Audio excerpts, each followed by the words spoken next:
Every morning, the countdown begins for the markets with meticulous research and analysis designed to help you capitalize on the trading day. Beaming live from the CNBC-TV18 Motilal Oswal studio.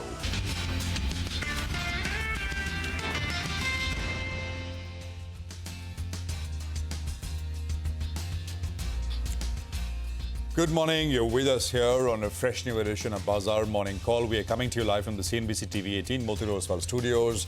I'm Prashant. With me, my colleagues Rupee and Nigel. Guys, hi, good morning. Hi, morning.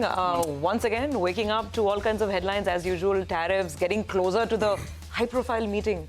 Prime Minister Modi and Donald Trump. So let's see. Plenty of action ahead. Well, that's right. But the pain in the broader markets, is excruciating, actually. You speak to anyone on the street, they're wondering when this is going to stop. And that's the market for you, right? It gets extended on the upside and sometimes on the downside as well. But the broader market pain is causing portfolios, to really feel very, very wobbly. I mean, I think everyone feels compelled to meme about this market report, right? I mean, it's just... If you can't beat it, just laugh at it, right? No, I think that's the right attitude. We didn't have memes to help 10 years ago. We got memes to help in that sense. I mean, but as they say, right? Let me borrow one of my own. No gain without pain, or whatever. Right? You want to say, I can come up with more, but it's essentially the market, and you got to be prepared for the bad if you got to get the good, and that's essentially what you're seeing. I get this lots of times, whether people are prepared, and newer investors who've come into the market after COVID have seen this kind of decline. Well, they've not, and I think. But you just have to study market history, not that long. I mean, 15 years, 20 years, and every bull market has lots of pullbacks, 15, 20%, 30% pullbacks. I mean, if you want to look at the big one, which was between 2005 and 2008. With that said, let's just quickly, and we'll come back to this topic a little later with our guests, but just a quick word on where we are as far as markets are concerned. So quiet day, we've been starting with Trump headlines, this and that, but quiet day with regards to Trump headlines from last night. Markets remain in waiting mode for announcements on reciprocal tariffs. Will we see them today, tomorrow? And of course, we're also here in India squarely focused on Modi-Trump meeting. That is only tomorrow. I think it'll be tomorrow evening because Prime Minister Modi is only landing in US today. And the schedule says they are meeting tomorrow. There was one more thing, and something I've pointed out with regards to Russia, Ukraine, the war and the ceasefire, which Trump has been talking about. So Treasury Secretary Bessent, and this was confirmed by Trump, is going to visit Ukraine to speak with President Zelensky of Ukraine. And will there be a peace plan which will emerge by the end of the week, acceptable to both sides? That security conference, we'll see. But equities, price action now, nothing very much, flattish. S&P was flat, NASDAQ was down a third. Dollar index pulled back a little bit, about 1/3% down, just under 108 levels, but now about 108.1 or so. Oil prices have gone up about 1.5% to just about under $77 a barrel. So that's, again, nothing big. Now, there was that Fed Chair Powell sort of commentary in his Senate testimony. He kind of maintained neutralish. He was a neutralish zone. There's one phrase, do not need to be in a hurry to adjust policy stance. Basically, they're not in a hurry to cut rates. And the market knows this. Nothing moved in terms of market pricing or anything. March is headed for a pause. First full cut only in September. Total cuts of about 35, 37 basis points for the full year. So there was no change pre or post after the Powell testimony. And by the way, he's going to speak again. And maybe it'll be more interesting because we'll have the CPI numbers tonight. And he'll be speaking before the House. So maybe a little bit more with the CPI numbers in as well. Now, Rupee, I just want to quickly close out the FX thing as well. Rupee has been one of the best performers. I mean, it was the best performer amongst currency crosses on Tuesday, that is yesterday. And I think it's got to be one of the biggest moves for the Rupee as well in the last 2 days. We'll have to go back into history and check whether we've had this kind of move in just 2 days flat. I don't think so. At least I can't remember, but we'll check that for you. But it's been tremendous. And I think what it's done is it's kind of put fear into the minds of speculators, traders, etc. There's not a one-way move. Come in and collect 50 paisa on the Rupee. That's kind of that momentum perhaps hopefully has been now broken by the Reserve Bank over the last 2 days. Now, just to circle in the levels here, of course, absolutely completely washed away. Some of those levels. So we need to see if the 23,005 level will hold. and that is the 78.6% retracement of the recent rise from the lows of 22,786 to the recent high. 78.6 is 23,005. And we kind of defended that yesterday. But a break below that will mean a retest of the lows from where this rally began, which is 22,786, the low which was made on the 27th of January. On the upside, the 40-hourly exponential at 23,396 will come into play. That's the first resistance zone. Hourly average is also, there's a gap with this kind of sharp fall. Bank Nifty still trading above the 20-day moving average and its previous low. The 20-day stands at 49,278. That's the first level on the downside, and then 48,906, which is the low. Here, resistance again comes in at the 40-hourly, which is 49,810. Just about less than 1% away from where we left off yesterday. GIFT Nifty will give you a sense of how we're likely to start with about 40-odd points higher. Market's extremely oversold, due for a bounce, all of that. But we've got to sort of see it to believe it. There are important triggers, especially with this meeting in the US, and markets are nervous, especially you just had to see the reaction on the forex side, and of course also on equities, etc. That could also be a bit of a turning point in that sense, at least to break this momentum, this bear momentum which the market has been in the grip of. Surabhi. Well, absolutely. And, Nigel, Prashant, also, the issue is that while all global markets are dealing with the uncertainty around tariffs, no one's falling as much as we're falling. Yeah. Last 1 month, just 4 weeks, the Hang Seng, despite the Lunar New Year holidays, strip that out, trading days, number of trading days would be even lower, is up 14%. The mainland China markets are up 5%, and where's the Nifty? Nifty is actually down 0.5% to about 1%. So the underperformance is telling, and it's been here for a while. This morning, again, if you're looking at some of the Chinese markets, onshore and offshore, those markets are surging away. As if there's no problem at all. It's some of these markets that should be feeling more of the tariff nerves and jitters, but that's not really how it's playing out. Actually, all the regional markets have now chosen to go with the green color. Let's see if the Nifty, for a change, can be in sync with the rest of the neighborhood as well. The consumer print that markets will await later tonight on Wall Street, the CPI consumer number. The expectation is the month-on-month rise will be about 0.3% and the year-on-year rise could be 2.9%. If it's anything below these numbers, obviously it gives bulls reasons to cheer. Now, for us, this whole mid-cap carnage that's been playing out, at least the cues that I picked up from the street yesterday, is that this is not because of any MF capitulation. There are some redemptions, in mutual funds, but they're within manageable limits. Nobody's speaking of panic with respect to mutual funds. So it's not domestic institutional selling, at least MF selling, that's causing this at all. It has to be obviously what we call as the large dark middle, which could be HNI, family offices, and the direct retail participation that's coming into the market. And also I got two plausible reasons behind this crunching mid-cap and small-cap blow. One, the fact that there's just a tendency to protect profits wherever the profits are. And maybe even MFs are doing that. While they're buying, they're also trying to preserve profits. So that's the churn that's going on. And looking at tax loss harvesting. So if you're sitting on a 30% loss on a stock and you don't think it's going to recover, you want to book it. You want to book that loss and keep it to adjust it against future capital gains. And that's compounding the problem in the mid-cap market. And this is happening both in the mid-cap and the small-cap space. These indices are down between 5 and 6% already in this week, just 2 sessions. Let's see if we get that bounce or not. By the way, today we're getting the AMFI numbers as well. Again, I'll watch out for those numbers very, very carefully to see if that wall of liquidity is still a support for the market or not.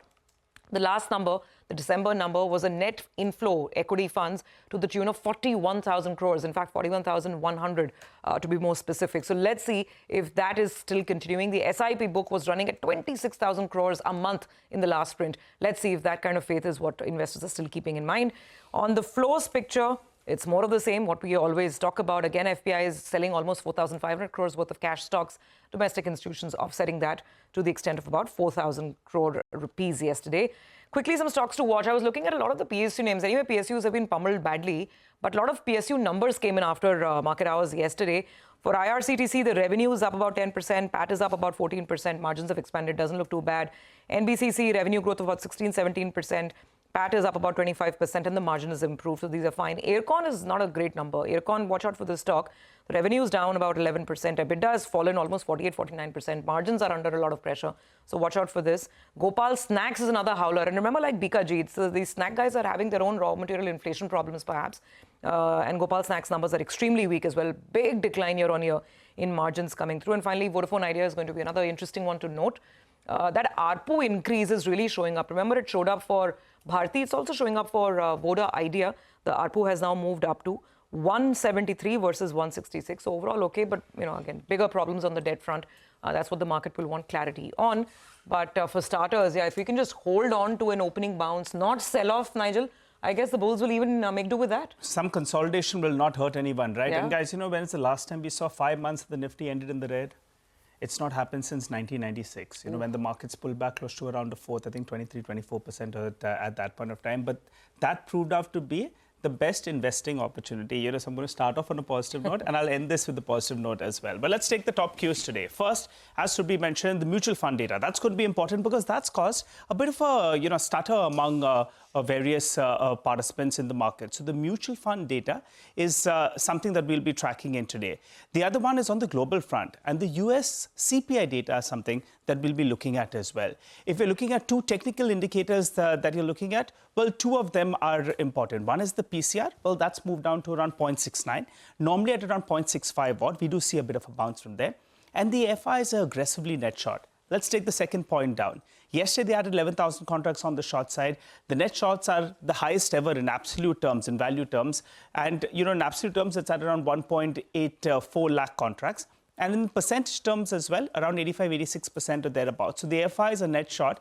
That gives you one reason to see a bit of a bounce. And the other one is the PCR is at the lower end of the range. Moving to the options data then, the 23,300 call, very, very aggressive writing is what we saw there. In fact, all the strikes, 23,100 call as well. So between them, in fact, you had close to around 90 lakh shares that did get traded between them. So that's the kind of aggressive writing that we saw. Now, one trend that you'll be tracking is the last few trading sessions, the Nifty has been making a lower high and a lower low as well. So you'll want actually to see that turnaround because all the last few trading sessions, that's precisely been the trend. So for today, you'll want this mark to get defended on the downside. And gradually, you'll want to see higher highs as well. I don't know whether we can get so far on the upside, but you'll at least want to protect the lower lows of the day. Moving to the Nifty Bank, yesterday intraday, it went ahead and in fact, it broke that 20 DMA. These are the crucial levels you need to track on the Nifty itself. The recent low, well, that becomes important, 22,780 or thereabouts. That's the important mark that you're looking at on the Nifty. Yesterday's low as well will become important, little south of around the 23,000 odd mark. Let's get the Nifty levels up for you on the screen. And, yesterday's high as well will be the important mark. So that's the important mark you're looking at. The Nifty Bank, crucial. The 20 DMA may be defended yesterday on a closing basis, but that one, in fact, will be the important mark that you'll want to protect as well. And finally, to end it on a positive note, well, the last many, many years of looking at the sensex data, I was looking at a couple of news reports as well, news notes that come out from mutual funds. Well, only 4 out of the 44 years, you didn't see a decline of close to around 10% in a single year. And on most of those years, actually, you ended on a positive note. So, near-term volatility, yes, but sometimes these opportunities provide you as great entry opportunities as well. But near-term pain, no doubt about that. Absolutely. And more often than not, 9 out of 10 times, Nigel, I mean, these sharp declines, yeah. I mean, that's the time to actually deploy. The problem with that is, and I was having this argument with somebody that, the normal, typical kind of thing to do is stay invested. You can't time the market, and that's perfectly fine. But the point is, if you're not able to broadly time and take profits when markets go absolutely bonkers, right, then you don't have cash to buy when prices, because right after those lows come better days, but then you're not buying in at those levels, right? I mean, you're kind of averaging it out. That's fine. For retail investors, it's not possible. But also what kind of crossed my mind in the last 20 years, when you see deeper corrections, and we've seen far worse, there's usually been a very strong trigger, either COVID or the global financial crisis or a commodity crash, which happened in 2006-07, I remember. But this time, I don't think anybody saw this coming, a valuation-induced correction. When was the last time we saw that in India? So that makes it interesting. I must say, we're nowhere near those. 2008, Nifty fell 58% high to low. Absolutely. COVID, Nifty fell 38.5% or so high to low, right? So this is 17% as of yesterday's close. Yeah. I mean, so we got a long, I mean, those things, of course, need some reason. Sorry, Nigel. Just one data point that I've got, and I don't have the exact numbers, but all these opportunities, if you kept your, systematic investment going, you would have made money. Absolutely. I'll have that data today at around 2 o'clock. Super. Historical 21-year. If the SIPs keep running, what's the compounding through such phases as well? Super. Well, let's just quickly get in Mark Matthews, the Bank Jewelers Wear and Company, with us. Mark, great to have you with us here on the program. Thanks for your time. There's it's just, of course, valuations are the broad problem, maybe we did it ourselves, right? Too much of a good thing. So there's a big hangover, and it'll take some time to pass. But the other thing, of course, all these tariffs, etc. How do you view this, and how important is this going to be in an Indian context, Mark? The first thing is, I still think India is a buy and hold market, and it's a buy on dips. So we've got a dip. It's a good time to buy.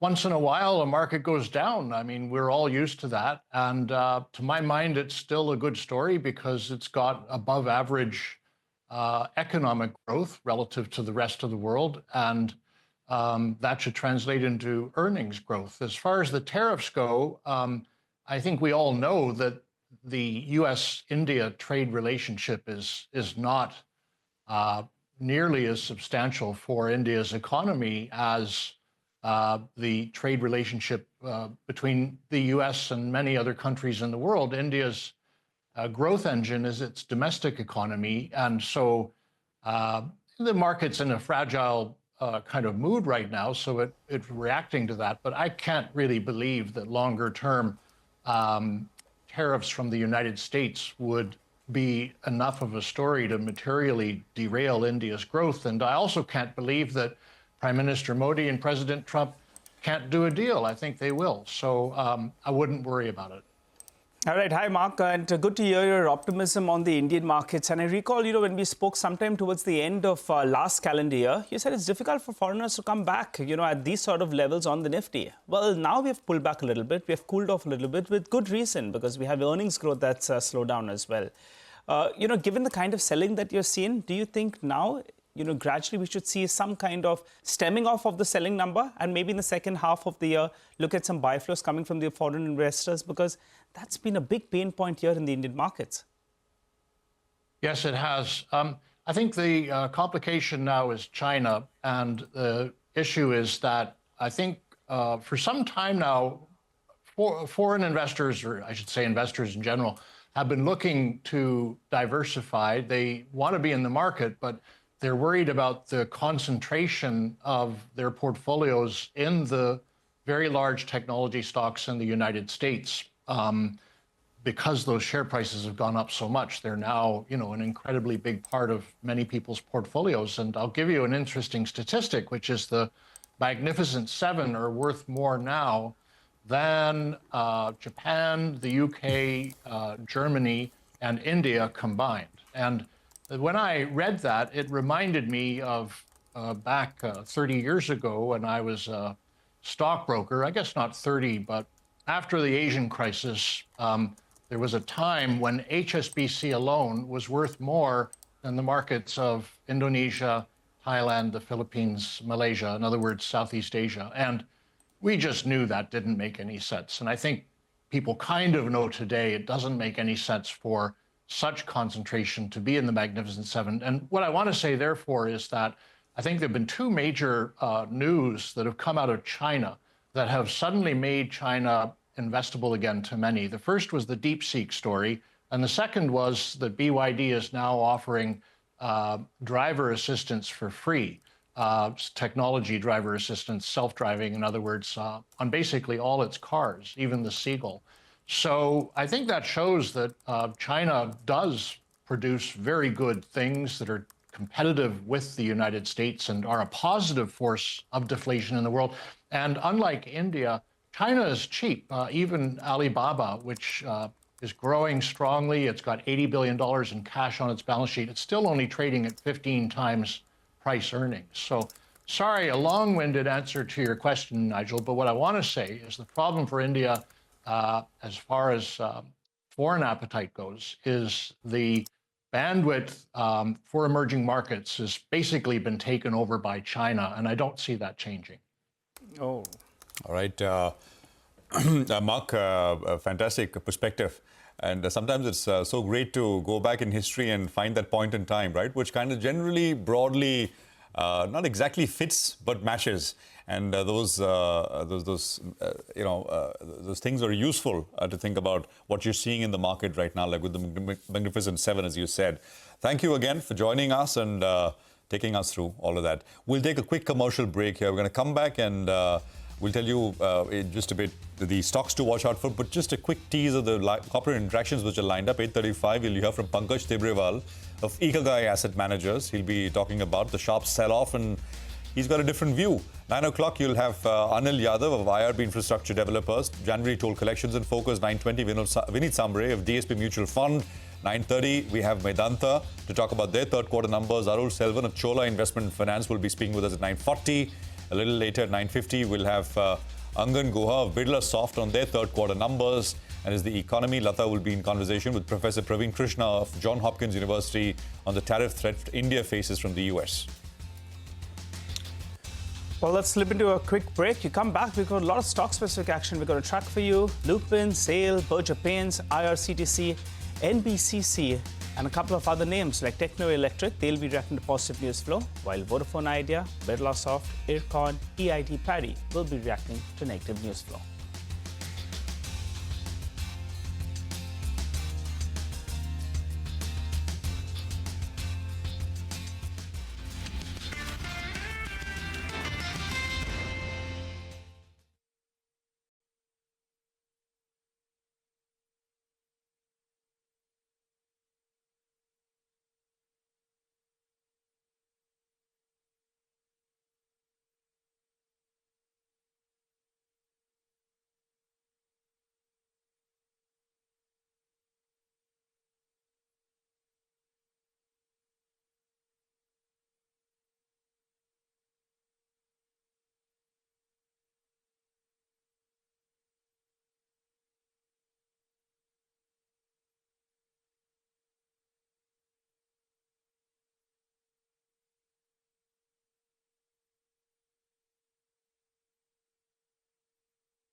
Welcome back. You're tuned in to Bazaar Morning Call. As promised, let's get straight to all the top stocks that we're looking at today. And our research team is standing by with CNBC's TV18's top stocks to track. Let's start off with Rima. Rima, tell us about Vodafone Idea's numbers. So revenues at 1.7% quarter on quarter was slightly lower than street expectations, but the company met the mark at the EBITDA level with the absolute EBITDA up 3.6% sequentially. The problem is the company continues to lose subscribers. This quarter, the total subscriber base of Vodafone Idea is down 5.2 million, and this compares with a subscriber expansion seen for its other two competitors. ARPUs for Vodafone Idea expanded by 4.5%, but at 163, it's still trailing Bharti Airtel, which is closer to 250, and Jio, which surpassed the 200 rupee mark in the prior quarter. That said, at the bottom line, the losses have narrowed sequentially to 6,600 crore, and the company upped its capex. Okay, all right, Rima, thanks a lot for that. Let's hop across to Vinny. She's here to tell us about Lupin's numbers. Morning, Vinny. Good morning. So Lupin reported a good set of numbers in Q3. We're seeing better than estimates they've reported in terms of revenues, profits, as well as the margins of the company.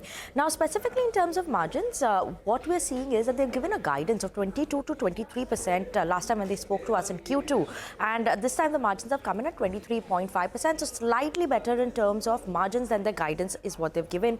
India business seeing a growth of 12% this time, which is mainly led by growth in the chronic therapies.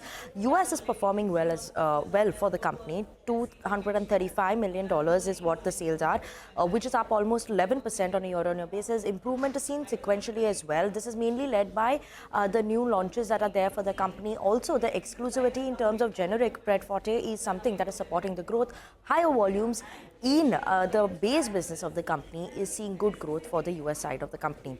Also, market shares have improved for Albuterol as well as the other inhalation product as well. So improvement in market share is a key factor. And all in all, good set of numbers from Lupin. We're expecting a bit of green here. Okay, all right. Thanks a lot for that, Vinny. And SAIL, well, I don't know when's the last time I said it, but SAIL's numbers actually pretty okay. More green is what you'll have to go with on this one. A few factors that played out here. One is the sales volumes number that came in high by close to around 16%, which was better than what most analysts expected on the street. And also, the absolute growth has come on a low base. So keep that in mind. Revenue numbers up by 5%. EBITDA number was down by close to around 5%. And margins compressed by around 150 basis points or thereabouts. That was par for the course, actually. The crucial factor out here in terms of the profitability, one is the operating leverage played out, where you have that good amount of sales volume growth. And the second factor is the employee expense actually came down by close to 7%. So it requires some clarity on that front. The PAT number got a bit of a boost up because of a one-time tax write-back out there. The net debt number as well came down by around 1,700 crores. So going with a tinge of green out here. Volume growth better than expected. The operational performance was fairly decent. And there is some debt reduction as well that we've seen on sale. So that's why green on that one. But back to Vinny. Vinny, tell us about Berger Paints. So Berger Paints also a good set of numbers. Given that the current market setup that is there for paint companies, Berger has managed to see a volume growth of around 7.4%. So industry-leading volume growth for Berger Paints. Company has gained market share in Q3. The market share now is at 20%. Price cuts were taken earlier. Now, obviously, this is weaker mix as well as higher sales expenses is something that impacted the revenue this time. So revenue growth came in at around 3.2%. EBITDA saw a decline of 1.7%. And margins a slight bit of a contraction is what we're seeing coming in. But volumes is something that you watch out for because volumes have been quite strong for the company. Their net cash as on December of 377 crores. And the company says that they're very optimistic in terms of the decorative business, the outlook going forward, and expect the volume as well as the value gap to start reducing sometime soon. So keep an eye out on Berger. We are expecting a coat of green here. Okay, all right. Vinny, got it. Thank you very much. So we'll keep it on the radar, Berger Paints. Let's talk about Birlasoft now. Rima's here with the latest. How are the numbers, Rima? Disappointing set of numbers. The company's top line declined by 1.1% sequentially. They were impacted by higher than anticipated furloughs, especially in life sciences and manufacturing. And the problem is that in the conference call yesterday, the company indicated that Q4 revenues will also be impacted by project ramp downs in certain clients and some extended furloughs. So basically, Q3 was softer than street expectations, and Q4 could also be impacted. The company managed to maintain margins at the EBITDA level at 12% despite the wage hike impact, but profits were down over 8% sequentially. All right, there's Birlasoft. And by the way, you'll have the management join us a little later at 9:50. You'll hear from them on the road forward. Rima, thanks very much for that. IRCTC and IRCON, it's a heavy list for Winnie today. Winnie, back to you. Morning. Absolutely. Both these stocks are going to be in focus on the back of their earnings. Now, IRCTC, a good set of numbers. Q3 is normally a seasonally strong quarter for the company. So the managers see a decent performance this time. A bit of a subduedness in terms of revenue growth in the ticketing side of the business. But other than that, overall revenues have seen around a 10% growth. Margins are at 34% versus 35% last year. So a bit of a contraction in terms of margins. They've seen a good performance coming in for the tourism and rail need sector for the company. PAT has seen a growth higher, mainly this time due to the exception loss that was there in the base quarter. So we're seeing PAT growth seems higher this time. So keep an eye out on overall IRCTC. Green is what we're expecting here. Now, Ircon International on the other side, we're expecting red here. A muted set of quarter came in from the company, 11% decline in terms of revenue. Margin seeing a very sharp contraction as well. Order book 21,939 crores as of December. Mainly 78% was railways and 22% was highway orders that has come in for the company. Margins impacted by lower top line growth. Other than that, material costs that has seen more than doubling in terms of versus last year. An increase in terms of work in progress versus a decrease that was there last year is something that is impacting the overall margin. So expecting a bit of red here. Okay, all right, got it. Vinny, thank you very much for that. Let's go to Vivek. Vivek is watching out for a couple of numbers as well. NBCC and Techno Electric on your radar, Vivek? That's right. Good set of numbers from both of these companies. NBCC, however, has left itself quite a steep ask as far as Q4 is concerned to go ahead and meet the guidance. But Q3 has been quite strong. Revenues higher by almost 16.5%. EBITDA up 22% on a year-on-year basis. Margins also improving to 5% versus 4.8% last year around, and profitability higher by 25%. What aided the revenue is the PMC side of the business that's come to the fore this time around, 2,562 crore versus 2,258 crore on a year-on-year basis. EPC revenues too have almost doubled on a year-on-year basis. Remember, the company had guided for an order win of close to 16,000 crore in H2. It remains to be seen what was the order win in Q3. And the order book at the end of Q2, remember, was close to 84,400 crore. So that is the other key monitorable as far as NBCC is concerned. Expect some relief green on the stock today. However, Q4 requires to be very strong for the company to meet its guidance. Now, talking about Techno Electric, it's a strong all-round growth quarter that the company has seen. Top line growth very strong, almost 96% growth on a year-on-year basis. EBITDA higher by 60%, coming in at the 90 crore mark. Margins too coming in at 14.1. However, on the back of the higher base, we actually see some margin contraction. Now, profitability coming in at 95.9 crore versus 91.8 crore. Profitability was impacted by a much higher tax that the company has paid this time around at 33 crore versus just around 3 crore last time around. Segmental revenues, look at the EPC revenues, almost 635 crore versus just around 325 crore. Expect some green as far as Techno Electric is concerned. Absolutely. Vivek, thank you very much for that. EID Parry is the next one. Vamakshi is here with details on this one. Vamakshi, morning. Good morning, Prashant. The weak set coming in from EID Parry. When we look at the revenue, that saw an uptick of almost 27%, but the operational performance of the company was rather weak. The gross margins contracted by over 1,000 basis points, and this is because the cost of goods sold saw an uptick of almost 46%. The company also this time reported an EBITDA loss of 34 crores as compared to an EBITDA of 8.5 crores, and the net loss widened to 146 crores. Largely, when we look at the revenue growth, that is being driven by the distillery, nutraceuticals, as well as the consumer product segment. The sugar segment saw a degrowth of almost 10%, and the cogeneration business also declined by nearly 33%. What's bad this time around is the fact that the EBIT loss in sugar was reported, and this was mainly on account of lower cane volume, lower recovery, as well as higher cane costs. Sugar prices continue to remain under pressure, resulting in higher loss for the company. The distillery revenues have definitely improved for the company due to better utilization, but the profitability was impacted by higher input costs. So given those factors, going with the red for EID Parry. Okay, all right, got it. Vamakshi, thanks very much. Let's quickly recap our list of stocks to watch today. The ones that have positive news flow are Lupin, SAIL, Berger Paints, IRCTC, NBCC and Techno Electric. Stocks with negative news flow are Vodafone Idea, Birlasoft, Ircon International and EID Parry. Okay, so that's our stock list for the morning. Let's also figure out what's happening in the world of commodities. We have Manisha joining in with a roundup of all the action. Manisha, morning. Morning, Sylvie. Thank you for that. Well, let's start with gold, where we have seen all-time high of 2940, but right now it's trading below 2900. One, this is because of profit taking. Second, the Powell testimony reaffirmed that there is no urgency to cut or adjust interest rates. That weighed onto the markets as well. But apart from that, it really is about Trump's 25% tariff on steel and aluminum. That is fueling fears of broader trade war and will continue to support the gold prices. Having said that, it is really there's inflation data that comes in today. Other cues for many asset classes would come in from this one. Very quickly on crude oil prices, and we are almost nudging $77 a barrel now. We have seen very strong gains come in for this one.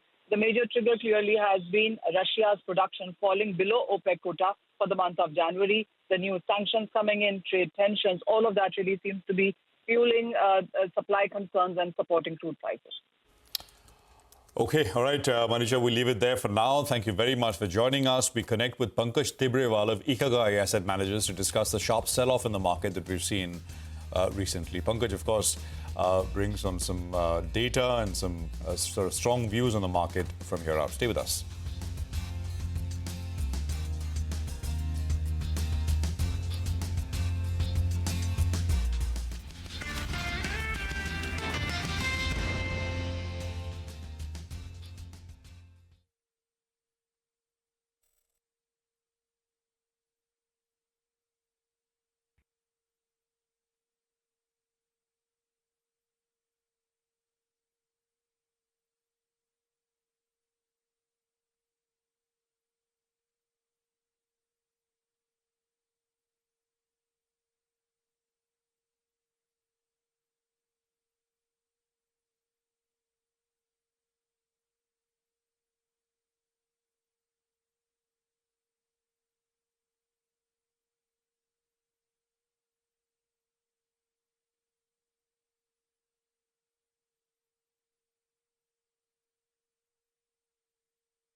Okay, welcome back. There's 20 minutes to go for the pre-open session. Let's get in Pankaj Tibrewal, who's with us now, founder and CIO at Ikigai Asset Managers.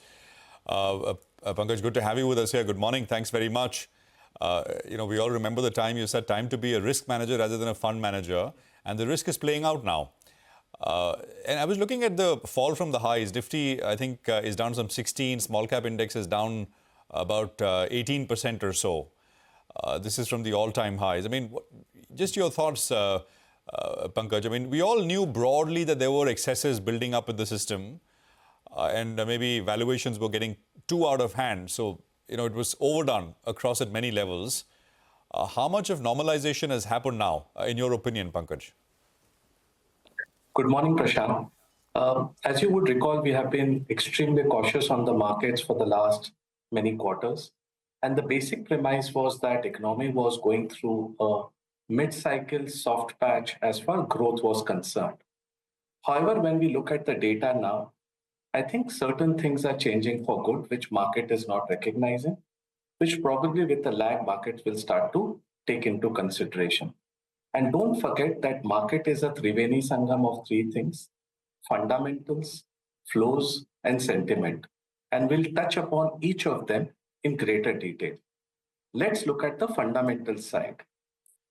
In our opinion, economy last year for few quarters went through a slightly softer patch as far as growth was concerned. I think that has started to change. Look at the few data points.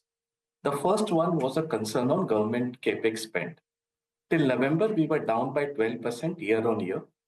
And December saw a very strong, comeback.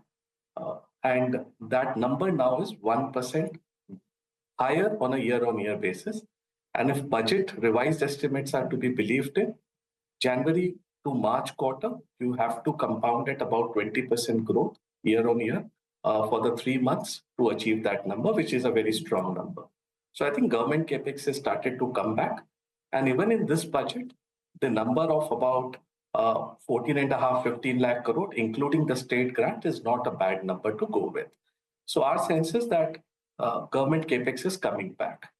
The second is on the RBI side, which most of the market participants are ignoring. I think we have seen the first rate cut after 5 years. Liquidity, as I've been saying, has been extremely tight when we speak to dealer distributors across corporates.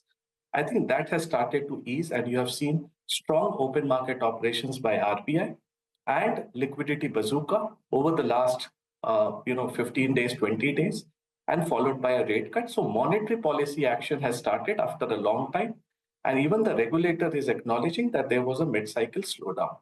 I think we have to take that into consideration, which is a very big positive.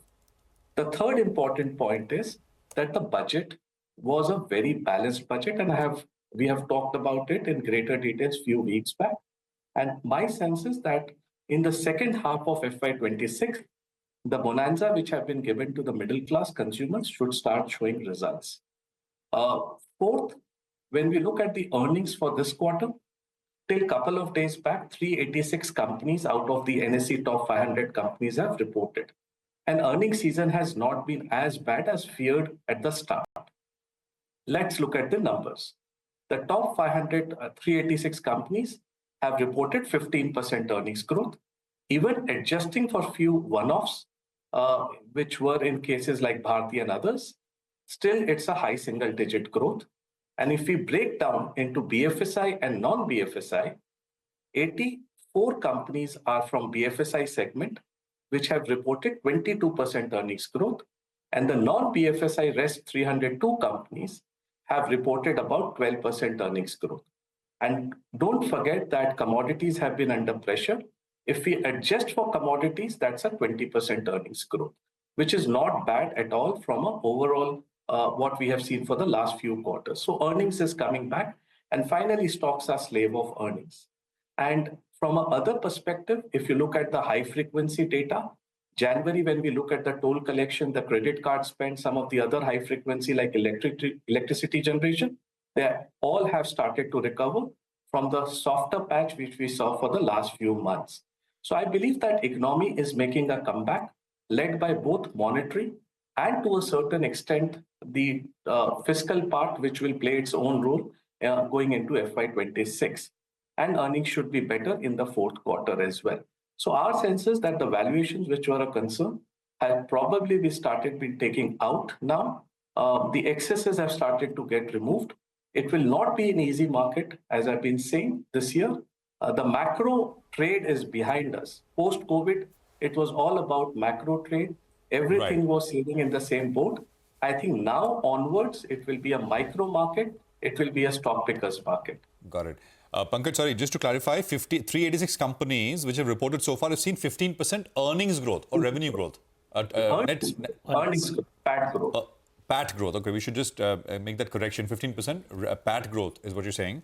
And just have you looked at valuations as well now? What were they at peak, mid caps and small caps, where they are now? So let's, for a time being, park out the mid and small cap argument for the time being, and let's look at the overall valuation. This year, our sense is Nifty EPS will be about 1,040 to 1,050. Even if you pencil in about 10 to 12% earnings growth, we are talking about 1170, 1180 for the next year for Nifty. And even a 10% earnings growth will land up to about 1280, 1300 rupees somewhere around in FY27. From that perspective, 18 times on FY27 earnings is not very expensive as far the frontline indices are concerned.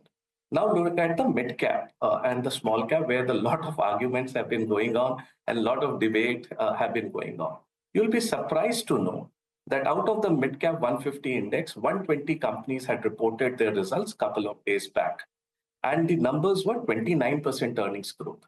Even if we adjust for a few of the one-offs like HPCL, IRB, Infra and all, still you're talking about 14-15% earnings growth in mid cap, which is not bad at all. Small cap segment has been a little softer in terms of 10 to 11% earnings growth, which in my view is also not bad, considering that you had a couple of quarters of very softer economic growth in the country. So I believe that broadly the earnings season, though FY26, numbers have started to get adjusted in terms, they were higher at 15-16% earnings growth. I think they will finally adjust at about 10 to 12% earnings growth. But I think a lot of excesses have started to take off and valuations have not been that bad. Also, Prashant, don't forget that when we are meeting corporates in different conferences now, when we are listening to their conference calls, fourth quarter has started on a decent note. And our ground feedback suggests that cement demand has been very, very strong, led by the government push as well as housing doing quite well. Cable demand has been quite strong. Most of the other segments which are related to the core part of economy has started to make a comeback. So I think markets have probably reacted what we saw in the June-September quarter now. Probably what is happening, probably markets will take a cognizance maybe in a couple of months from here now. But what I would suggest is that market in many pockets have started to look attractive. And I will definitely, what we are doing is advising our clients that over the next couple of months, start accumulating into the market where we have been cautious and we are turning a little constructive on the market, though we are not going whole hog, but we are trying to see pockets of opportunity out there. And that has started to emerge after a long time. Got it. Pankaj, great to have you on the show. And what you're suggesting is that there seems to be pickup on the ground, but the market hasn't yet started valuing it or giving it enough credit. Usually the market's supposed to be running ahead of the event, but in this case, it might be a little lagging. So just narrow this down further. What you're saying is you're not averse to mid-caps. You're expecting CapEx to be fairly okay as well. So now, which pockets could be the new leaders? Will it be the same themes? EMS, CapEx, your engineering companies, industrial stocks, will it be the same? And if yes, are you comfortable with the valuations now? Or could we be looking at an absolutely new set of sectors and themes that will dominate the market once we get out of this fall? So, I think now what will happen is there will be a reset in the market. Many stocks where only narratives were working without balance sheet cash flows will take a backseat. And I think markets will get narrower and narrower and very few handful of stocks will probably perform. So it will be painful from that perspective and it will be a stock pickers market. There are two important points to note that there is a style change which is happening after a long time. After 4 years, post-elections, we have started to see that three styles have started to perform better. One is low volatility, one is growth, and one is quality. And growth and quality, after the underperformance of value, almost they have hit a 15-year low, they have started to make a comeback. So I think in this fall, everything is falling. But after, once the market starts to settle down, there will be few stocks and sectors which will start to do well. Which are those? In our view, first, I think we should take a view on chemicals as a sector. I think in this fall also, this sector has stood out quite tall. And that's because the earnings have been very strong across the sector.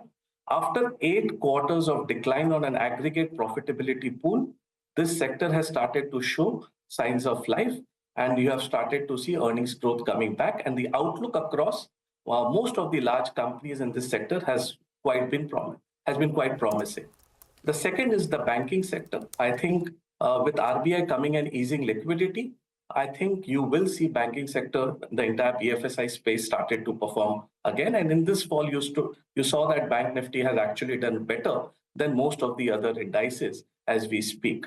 The third part is the cement side. I think cement demand has been quite good. And our sense is that pricing will see an uptick as you gradually move forward, which will straight flow to the bottom line. And I think incremental change for the next 4 quarters on a profitability growth will be quite positive. Fourth, I think consumer discretionary. And I think this is more of a second half FY26 play because more money in the hands of consumer post the budget. I think you will see many consumer sectors started to make a comeback. So I think if you broadly, and pharma obviously is the other part where we believe that valuations are not prohibitive, business models are strong, cash flows are strong. Surbi, I would just like to say that it's very easy to get flow down with the negatives. But let's look at from a flow perspective, one important data. CY21 till CY25 year to date, domestics have poured in $140 billion in terms of flow in the market. And FIs have been cumulatively negative in this entire 4.5, 5 years, which means that at some point, FIs, whenever they make a comeback, you won't get markets at such levels. So I think from here on till the next few months, we would advise that look to accumulate stocks from a 2 to 3 year perspective. Don't get swayed by all around negativity, which we have been talking about. Incremental change in economy is turning out to be positive. Government has started to act, RBI has started to act, and you are starting to see private capex and housing cycle quite intact as we speak. So we would look out for opportunities across sectors and make sure that we have few names in our portfolios, which from a 2-3 year perspective can compound their earnings between 15 to 20%. All right, Pankaj, always a pleasure having you on the show. Thanks a lot for putting out those data points, turning more constructive rather than being cautious. The past quarter's earnings were not as bad as everyone's talking about. And some of these high-frequency data points now are indicating that there's a recovery in sight. So, good time to form a portfolio. Nigel, so many numbers, right? Yeah. Pankaj is always with a... 386 out of 500 companies delivering 15% EPS growth. And which is not bad. Which is good. Not bad. Absolutely. Good perspective, especially at a time like this, Pankaj. Thank you very much for joining us here on CNBC-TV18. And look forward to our next one. Thank you. We'll take a quick commercial break here. Technicals in focus. Mitesh and Sudarshan on the other side. Stay with us.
Welcome back. Our neighborhood is looking fairly okay. Japanese markets are also up, but the market to focus on has to be Hong Kong. And that surge on the Hang Seng now 2% higher. Even the mainland, China markets are up about, 4%, 4/10% up on the Shanghai Composite. Taiwan's also higher. China is emerging as a bit of an equity competitor to India, attracting a lot of inflows over the last 3-4 weeks. Anyway, on that note, we'll take a quick break. Let's also get our implied open. We could probably start 30 to 40 points higher. That's the indication right now. The question is, can we retain those gains and not fall today? We'll get some more cues and clues in just a bit. We'll have the pre-open rates coming up. Back with our technical experts in a minute.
Welcome back. This is Open Exchange, and we are coming to you live from the CNBC-TV18 Motilal Oswal studio. Well, the market's a little bit skittish in the last few trading sessions, but what's the outlook from here on? Can we defend the recent lows? So Darshan as well as Mitesh are joining in on the show. Good morning, gentlemen.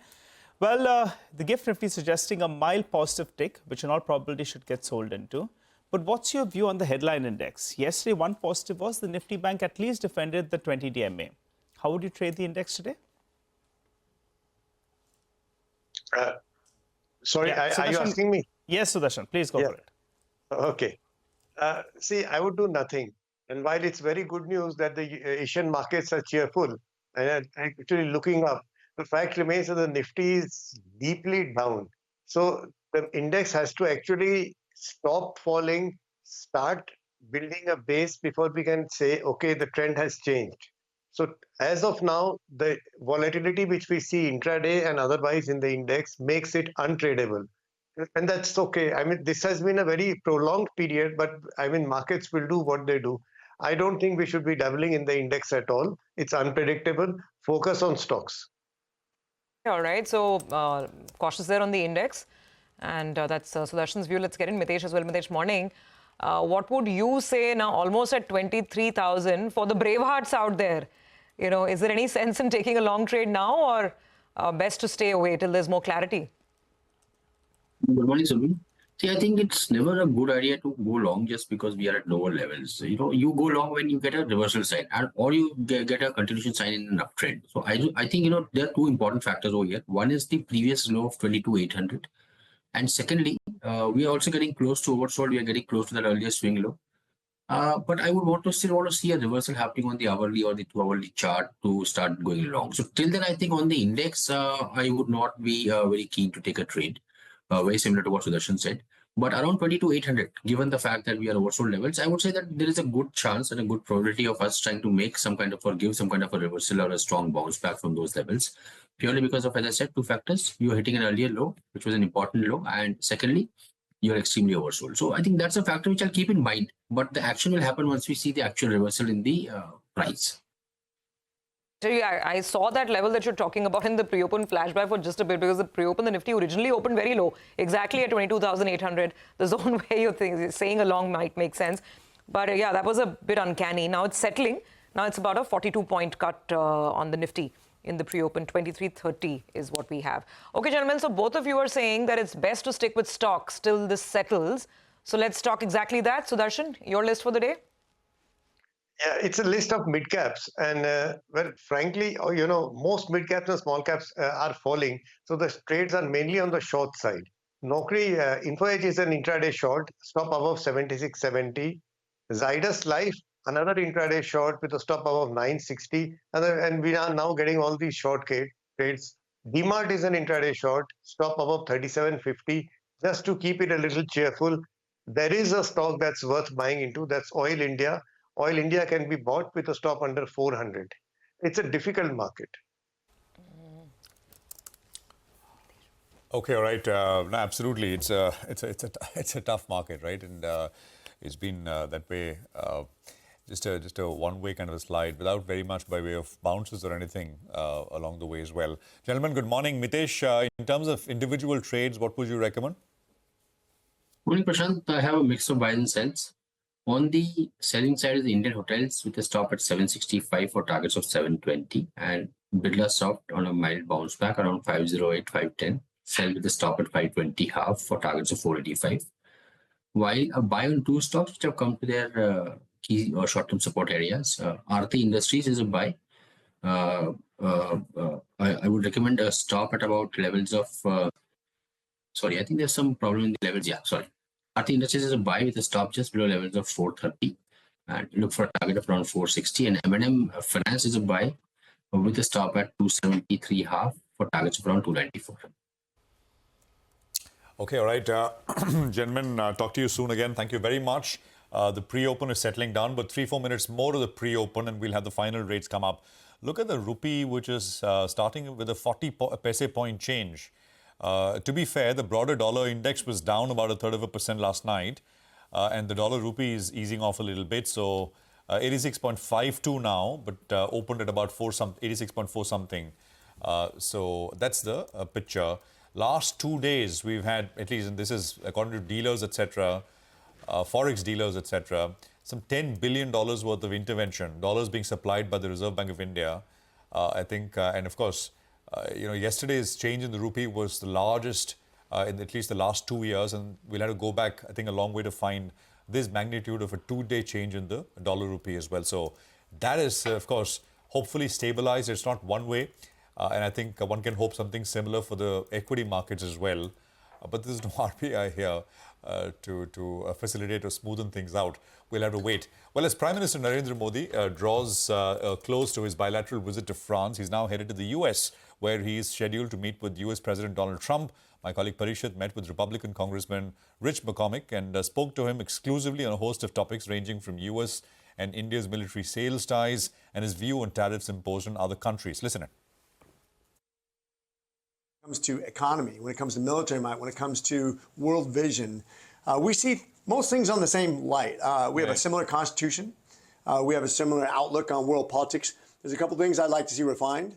I'd love to have better military sales to India, but with that also, I'd like to see India not sell oil back to Europe to fund the war against Russia and Ukraine. I just don't want to see that happen. So I think we have some important things to talk about: trade fairness and that specific issue of oil sales. But overall, really value India as a strategic ally, somebody I want to see strengthen into the future so we can stand up, especially in a very important region.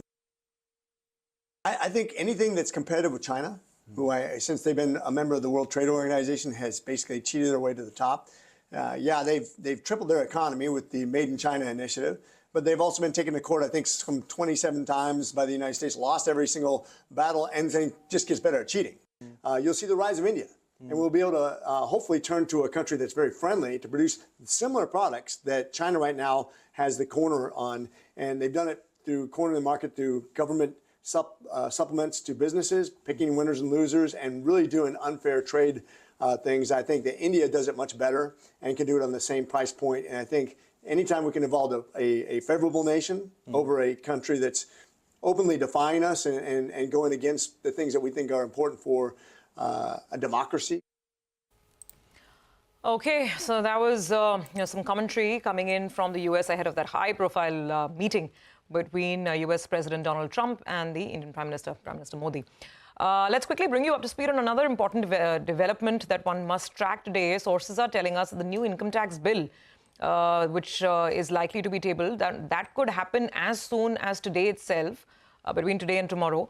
And once this bill is passed by Parliament, it will come into effect from the 1st of April this year. And the new bill is going to replace the 60-decade-old Income Tax Act. The Income Tax Act of 1961 basically is going to be replaced by this new bill, and then eventually it gets passed. It becomes the new Income Tax Act. It's designed to make rules simpler, easier implementation, easier compliances. Not expecting any major changes on rates per se, but perhaps architecture of some of the provisions like the TDS provisions might see some kind of a simplification in the architecture. So let's see, important development to watch out for. The 1961 Act will give way to a new act, the 2025 one, very, very soon. Okay, with that, let's get back to some corporate conversations. IRB Infrastructure is the company on our radar now. The third quarter was a slightly soft one for IRB, but the order book has been strong. It has in fact surged to 31,500 crore rupees. The toll collections for the month of January have seen a 20% year-on-year growth as well. And the management has said that they expect this momentum to continue. So we have Mr. Anil Yadav, Director Investor Relations at IRB Infrastructure with us. Anil, thanks very much for taking the call. So I'm just looking at the overall performance for the third quarter, where the order book, like we mentioned, is pretty strong, 31,500. The margins have also improved to about 48.6%, but the revenue recognition has been slightly slow. I mean, just about 2.5–3%. Can you tell us, how the revenue uptick is going to be as this order book gets translated into, execution and eventually starts making its way to the P&L? What's the revenue visibility for this year as we end FY25 and then the new one? Thank you. Thanks for the opportunity. And now coming to IRB's the overall valuation is derived by around 80-85% from the asset business.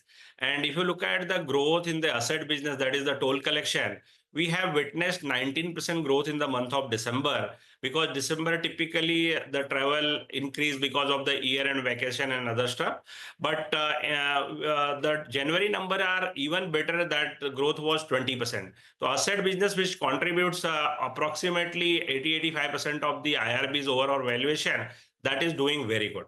Now, coming to the construction business per se, which is just we are doing the construction for our own BOT and TOT, both the O&M of the private InvIT and the public InvIT. There we have order book of around 31,500 crores, and that order book includes the EPC and O&M. O&M is a long-dated order book. We have around 10 to 12 years order book in hand as far as O&M is concerned. And in terms of the new opportunity, as the project will start, project has already, the award has already started, bidding process has already started, and we will be participating in the bids. Anil, but my question is on revenue. Your revenue growth is less than 3% in the third quarter. When do we see better revenue growth? Yeah, in terms of the revenue growth, the 85% business is delivering almost 20% growth. The construction, because of the extended monsoon in the October, and if you look at on the construction side, which contributes 15% of the business, there we don't expect much growth on the construction side, and we expect around 10 to 12% kind of revenue growth on year basis. So 10 to 12% revenue growth for FY25, you're saying? You'll end the year with 10 to 12% revenue growth? Yes. Okay. Now let's talk about the bid pipeline, because you have mentioned that the pipeline is looking pretty strong. I think 2 lakh crores for BOT, 1 lakh crores for TOT. That's the opportunity that you're seeing. What is the kind of order book growth that you envisage for FY26? Because, NHAI activity was very muted throughout FY25. How will FY26 play out for you? NHAI and also the non-NHAI part of the book. So I think order book, if you look at the long-term order book, that looks quite robust. As you rightly mentioned, there is almost 2 trillion kind of opportunity on the BOT side, and roughly 0.7 to 1 trillion kind of opportunity on the TOT side. And because of the election and other stuff, this year there was a lull in terms of the award, but awarding activity has started, and we believe that now the award will the pickup in the award will start, and we expect around 12 to 15,000 crores kind of order win for the IRB. No, for when? 12 to 15,000 crores of fresh order wins in what? In FY26? By when? I think in next 3 to 6 months' time. Oh. Okay, all right. And we'll keep talking to you and get an update along the way. Thank you very much for joining us. Good speaking with you here on CNBC-TV18. 9:10 call. Sudarshan and Mitesh are with us. Sudarshan, what would you do? Morning. I would consider buying Oil India with a stop under 400. Oil India with a stop under 400. There you go. That's the price. 412 right now.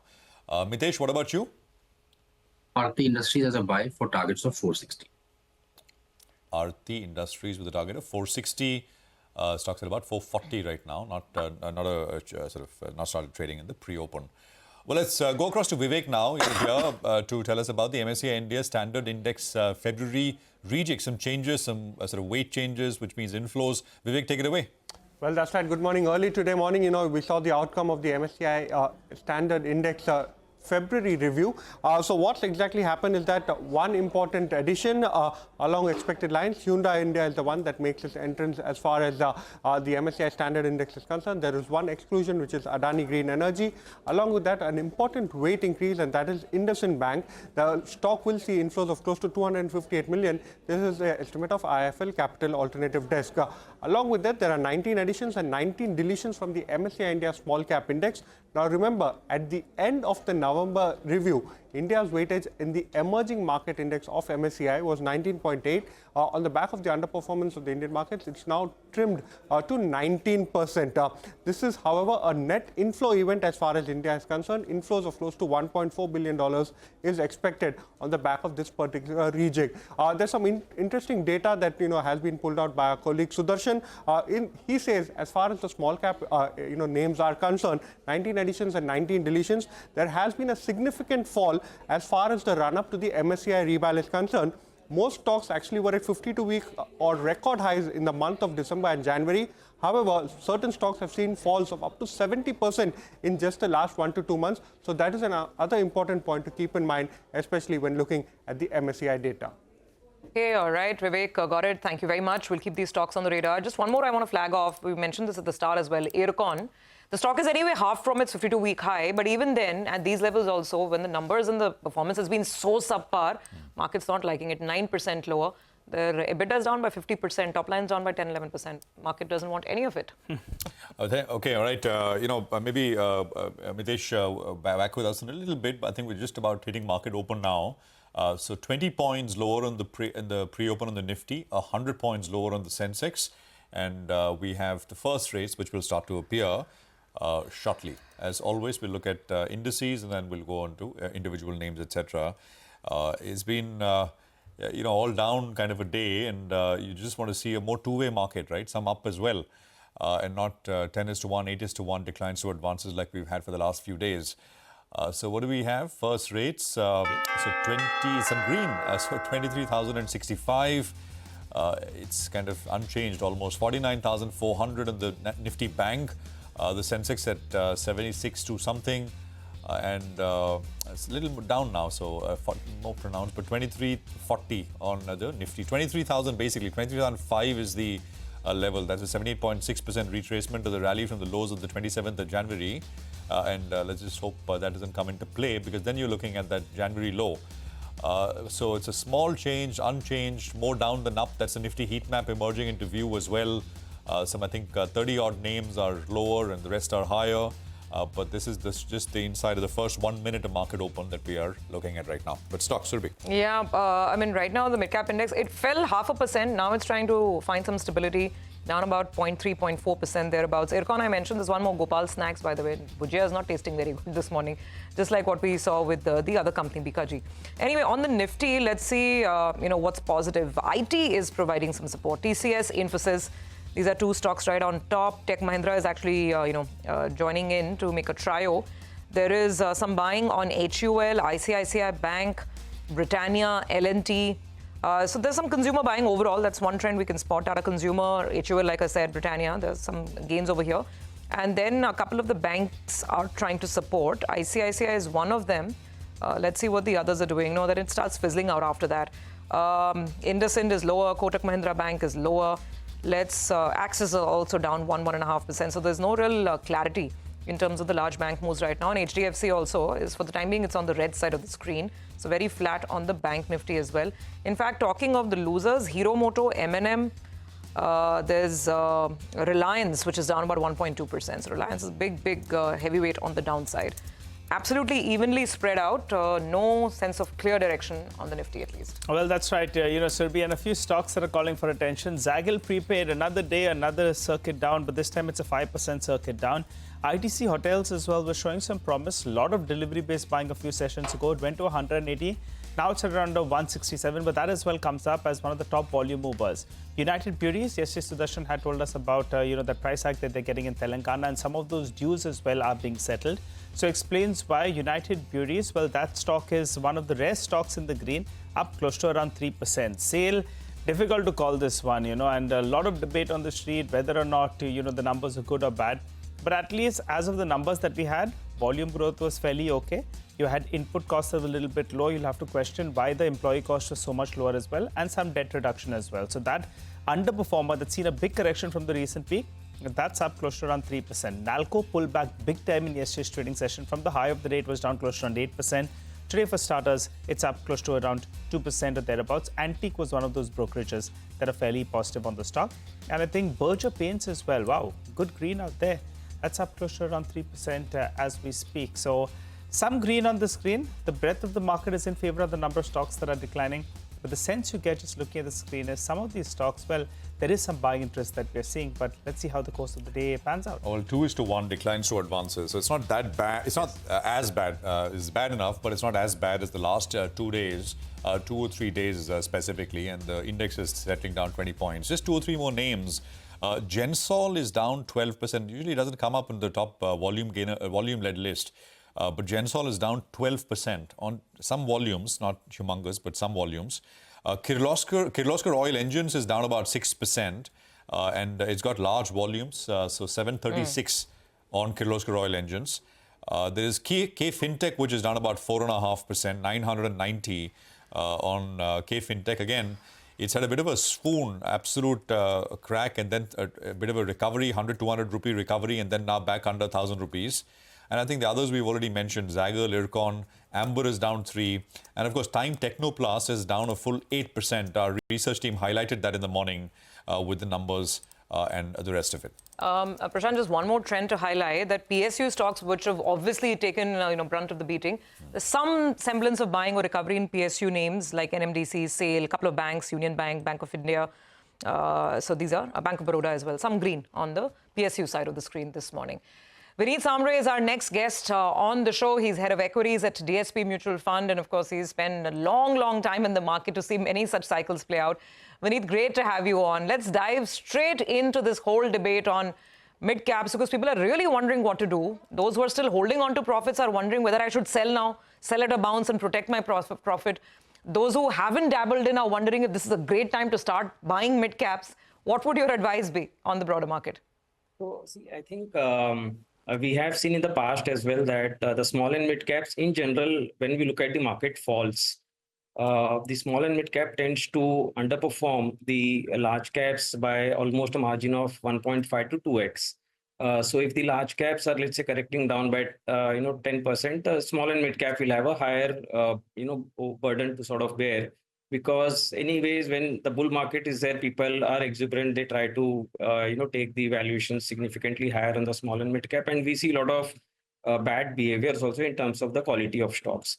So I think it is natural that when things correct, this is going to correct down slightly more than what the large cap does. But also in the past, our analysis suggests that in these kind of markets where some kind of panic sets in. I'm not calling a full-blown panic out here, but some kind of panic which has led to this fall. It is always good to start with an SIP, because what will happen is that in the course of this correction, one will keep averaging out and accumulating the NAVs at a lower point. Because one important aspect which has to be kept in mind is that for us, the ultimate objective is to capture the India's growing growth, being a growing economy. And as far as small and mid caps are concerned, I think the companies have also emerged stronger. They have become leaders. This whole consolidation has led to many companies becoming very capital efficient also in the process. So I think if we keep following that discipline over the course of the period, the investors will definitely see fruits. But I think at the moment, the narratives have changed totally. We have, from a virtuous cycle, we've gone into a vicious cycle. Yeah. Some more pain, but I think that's how one should sort of think. Okay, of course, you have to be reasonable and keep the medium to long term in mind. Vineet, what have you been doing in this fall? I mean, even to your, different schemes like Flexi Cap or, the other schemes, have you been adding on the mid-cap, large and mid-cap side of the, funds? Have you been in the market buying more of mid-caps and small caps, or as a house, is the preference towards large caps now for you?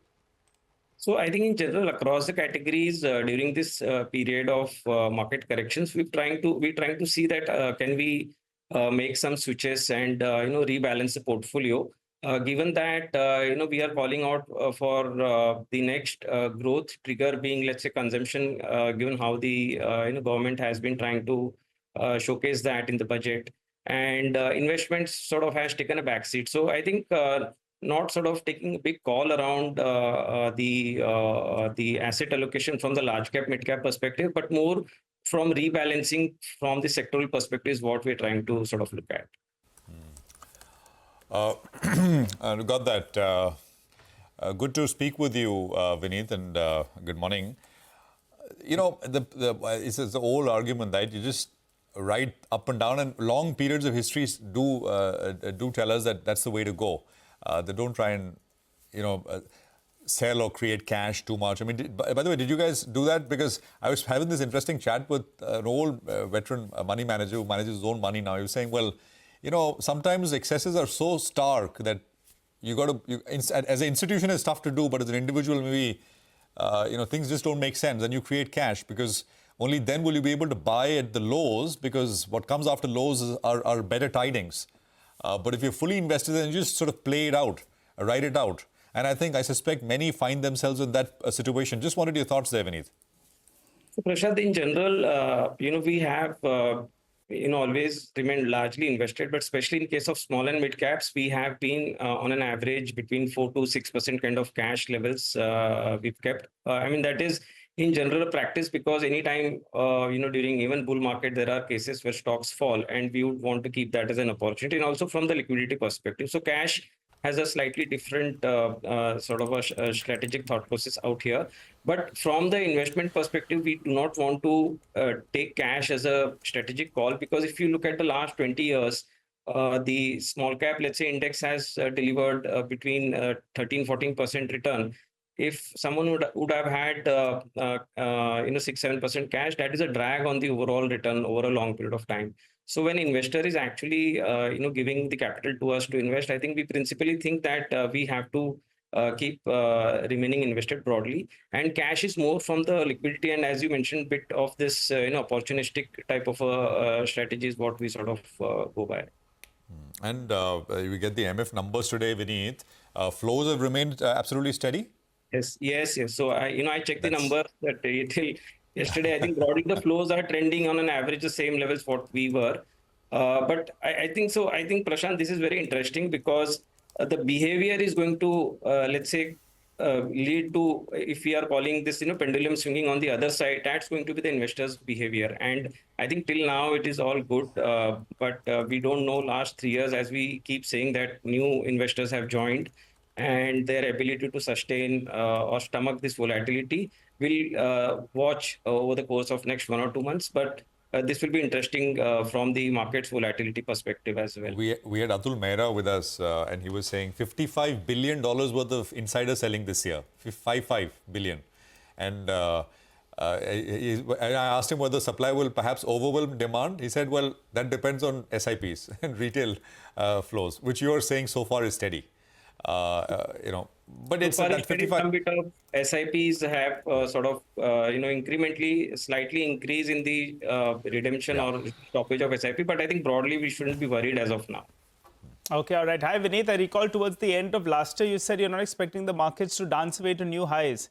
And as of now, the market is worried. How low can we go? Do you think bulk of this pullback that we have seen on the Nifty, it's 10% thereabouts, the mid and small caps, indices are down close to 18 to 20%. But individual stocks have seen a bigger correction. So how much more pain do you believe is in store? Yeah, Nigel, I think you're right. Let's say if we just go by the arithmetics, today we are at 19 times on Nifty, let's say broadly, and we've corrected by around 12-13% from the top. We assume that, let's say, 17-18 times is the base kind of valuation for the Nifty. Then we have another maybe 8-10 odd %. But I don't think, that's a big number, because the broader market will see even more impact. But I would say that one correction is there. Maybe if we get new triggers in terms of, let's say, consumption starting to show up, or there is some visibility on the earth, which today is not there. Vineet, just missed that number. 8 to 10% is? So what I'm saying is that today we are at 19 times. 19 times, yeah. And assume that if we go down to 18 times, and there is 1,000 point more to be given up from the Nifty's perspective, which is, let's say, 5-6% kind of a number. And 17 times, I think it is difficult, but markets one can't predict. But I think that is what one should go by.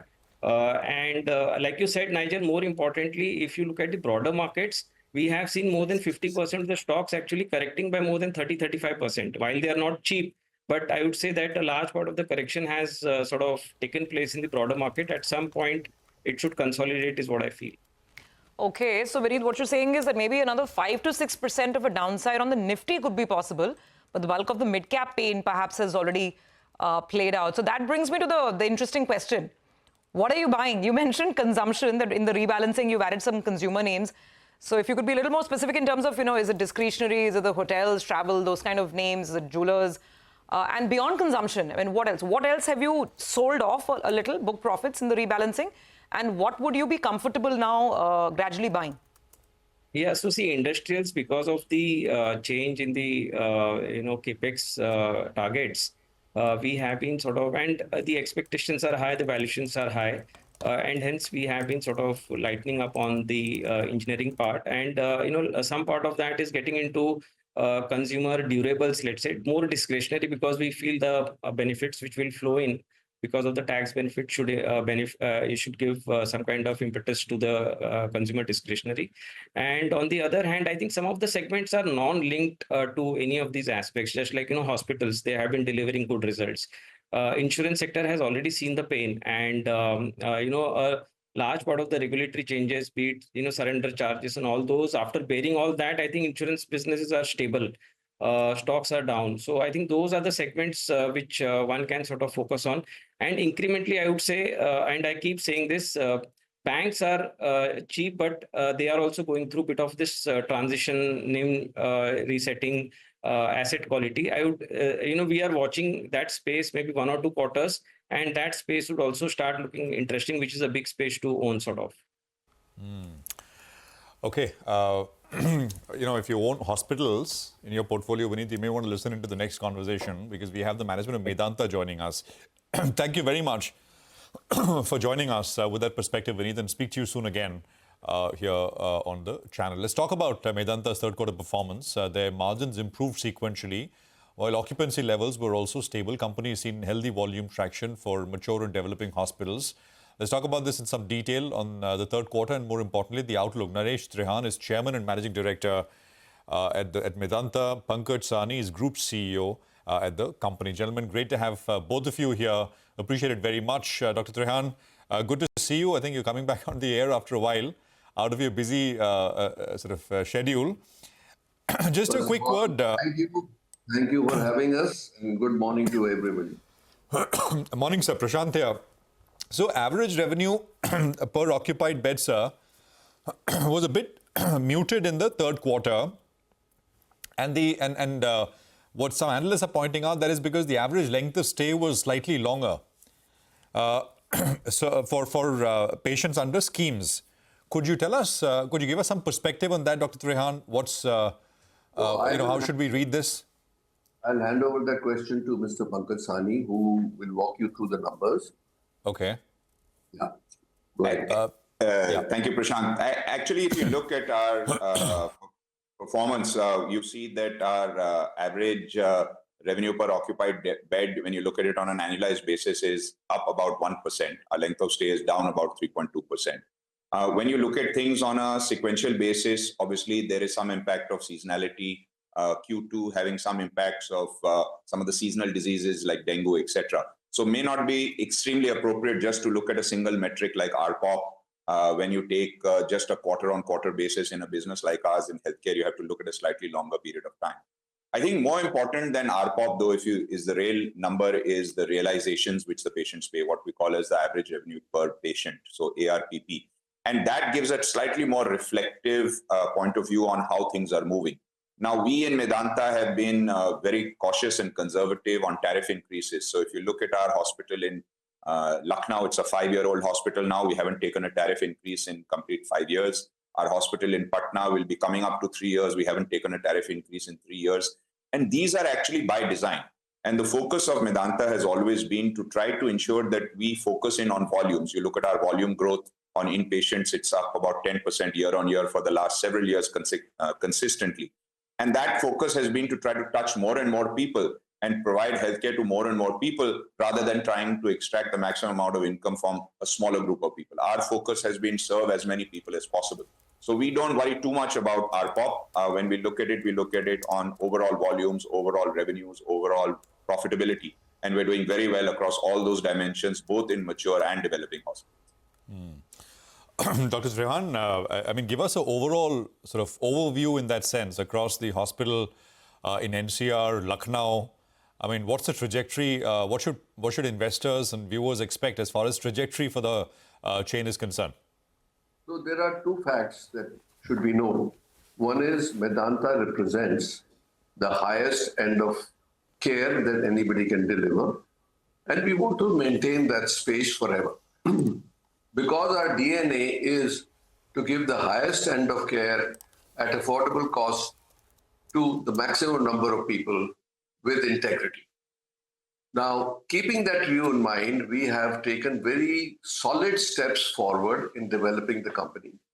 And the latest one will be Noida, which is a close to 600-bed facility, which is going to come online in the next 3 months, 4 months. This will cover Noida, Gurgaon, and we have announced 2 projects in Delhi. One in South Delhi, which is a 400-bed hospital, and the other one is in North Delhi, that is Pritampura. It's going to be a 700-bed hospital. So that's the growth that you are expecting immediately. And we have many other projects under development, which we shall be announcing as we move forward. So there is a expansion going on in a very solid state, step by step. We are looking at many opportunities. We have so far done greenfields because we want to maintain that standard which is required to give the highest end of care. So it's not only the facility, it's not only the technology, but it's the human capital of that superior variety to match these two so that you can actually have a system which can consistently deliver with the best results and the best quality of care that you can give, even procedures which are difficult to handle in other places. So that's been our move always. We are growing. If you look at it, by the end of, you have also heard about our announcing the 700-bed hospital in Mumbai. So that will take our strength from 3,000 plus today to close to 5,000 plus in the next 3 years. So that's the prediction, and we are giving the other thing that we have, if you look at our geography, which we have covered, is providing the care which was absent from those places. So Lucknow, Patna, Mumbai where we are is actually very underserved. And especially the quality and the complexity of the procedures that we do are not present there right now. So that's why we are always looking at where to serve the people, maximum number of people, with what I already said about the quality and the integrity and all that, so that we become the trusted brand in healthcare. So people know when they come to us that they will get the best. So with that in mind, we are doing very deliberate expansion, and there are plans in many other cities, but we are not ready to announce them yet because we want to get the whole base established before we bring it to the market. Okay, so that's been our plan. No, that's very good. No, I think that's that was very good detail. So 3,000 beds will go to 5,000 beds in the next 3 years, right? And that's a broad kind of, in terms of announced projects. And you're saying there are more, there's more which you will do, which you will announce as time goes by. Pankaj, if you can tell us this addition, how much is all of it for now, what you've announced is greenfield? No. So the way in which we build out our hospitals is we put a bunch of the infrastructure and the capex up on day one. So if you look at our Lucknow hospital, it's currently operating at about 750 beds. That will go to about 1,000 beds. So about 200, 250 beds will come there in the existing infrastructure. So really true, genuine brownfield. Just the interiors need to be done, and we are actually already underway in construction in finishing out some of the floors there. So 200 plus beds will come in Lucknow. If you look at our Patna hospital, it has a capacity of 650 beds. We're currently operating there about 430 beds. So another 200 beds will come there. That construction is also already underway. So that also is your true brownfield. Dr. Trehan mentioned our hospital in Noida. That's a 550-bed hospital. That hospital is almost complete. We hope to open that within the next couple of months, sometime maybe towards the middle of this calendar year. So that's also, you can say, although it's a greenfield project, it's almost near conclusion. And then the 3 hospitals that Dr. Trehan announced in South Delhi, in North Delhi, as well as in Mumbai, these are greenfield hospitals, and that will take us a couple of years to build out, because those are going to be build outs from scratch. In addition to that, as Dr. Trehan mentioned, there are a couple of sticks in the fire that we are hoping to be able to conclude on as we move forward. So, the important thing to understand with when Medanta makes a move, it's really clear that we want to make it in a very definitive and deliberate manner. We want to be able to do it so that we can deliver very high-end quality of care. We're not chasing an absolute number of beds just because, it sounds like a good number to have. It has to be able to be in sync with our philosophy for providing high-end care, going to the places which need quality care the most, and being able to create an ecosystem that delivers that care in terms of infrastructure, technology, and of course, most importantly, the clinical talent. So that's how we're moving. We've also signed up a new agreement, which was announced in our Q3 results in Ranchi. So we're adding about 150 beds in Ranchi. That would be right near the existing hospital campus. So that should take our Ranchi facility from about 200 to about 350 beds or so. That hospital we should operationalize within the next 2-3 months. Sure. So a lot of action happening on that front. And also, like Dr. Trehan said, exploring cities where we are not yet present, but where the need is there for the kind of standard of care. Right. All right, gentlemen, thank you very much for joining in, and good luck with those plans. I appreciate you taking out the time and being with us on the show this morning. By the way, look at the screen again. Sorry to report, but this is the reality. So early on in the morning, this is third day running now. Midcap index is down 2%. Advanced decline ratio has completely gone out of whack once again. You've got over 2,000 stocks advancing. And now, so far, it's like 2.5 trading sessions, because we're not even halfway through this one. The mid-cap index has lost 7%. The small-cap index has lost 7.5%. So the Spain, while, of course, we're hoping that it kind of starts easing up, doesn't look like it. And even the large-cap screen right now is fairly weak, 0.7% lower on the Nifty and the Bank Nifty. So let's see. We'll get to some of the specific stocks in action in just a bit. But right now, another quick corporate conversation. Cholamandalam Investments is on our radar. Third quarter performance were more or less in line with the numbers. Disbursals were very, very healthy. AUM growth was also quite healthy. But is there a bit of a hiccup on the asset quality? What are the trends going forward? Well, let's discuss this with Mr. Arun Selvan, who's the president and CFO of Cholamandalam Investments. Sir, thank you very much for joining in. And I was looking at the numbers. It's absolutely phenomenal, right? The kind of AUM growth that you've had, you're growing in your 30s, and that growth is coming across all parts of the book. The vehicle segment is up about 22%, LAP and SME 39%, home loans are growing at 42%. So it's all very good. But the question is that do you have any concerns around some asset quality issues? There's a slight increase in gross NPA. Credit cost, I think, is at 1.4. And your provisioning is much, much higher. Year on year, provisions are up, I think, over 90%. What are you expecting on asset quality? The asset quality is, is little bit of under, higher levels in vehicle finance, and also in the consumer and small enterprise loans, which is unsecured segment, where you are seeing some amount of asset quality. Part of this is mitigated by the FLDG, which is coming in the income line of the CSL, but it's not a large number. Yes, overall, there has been a bit of a higher levels of stress in both vehicle finance and the CSL. The other aspect that you need to factor in is in both the LAP and HL. Last year, we had reversals of NCL primarily arising because of the accumulated NPAs during COVID getting resolved through the SARFAESI action, thereby giving us a negative NCL, which is now coming back to normalcy. And so year over year, you may seem that it has been an increase in these two segments. Otherwise, these two segments are actually doing very well. So what is, sir? Overall, so if I could just, if I could just complete that. So you're saying the stress that you've noticed is in vehicle finance, and you mentioned some parts of unsecured. What is the total quantum of your unsecured book, and how much is it as a percentage of the total book?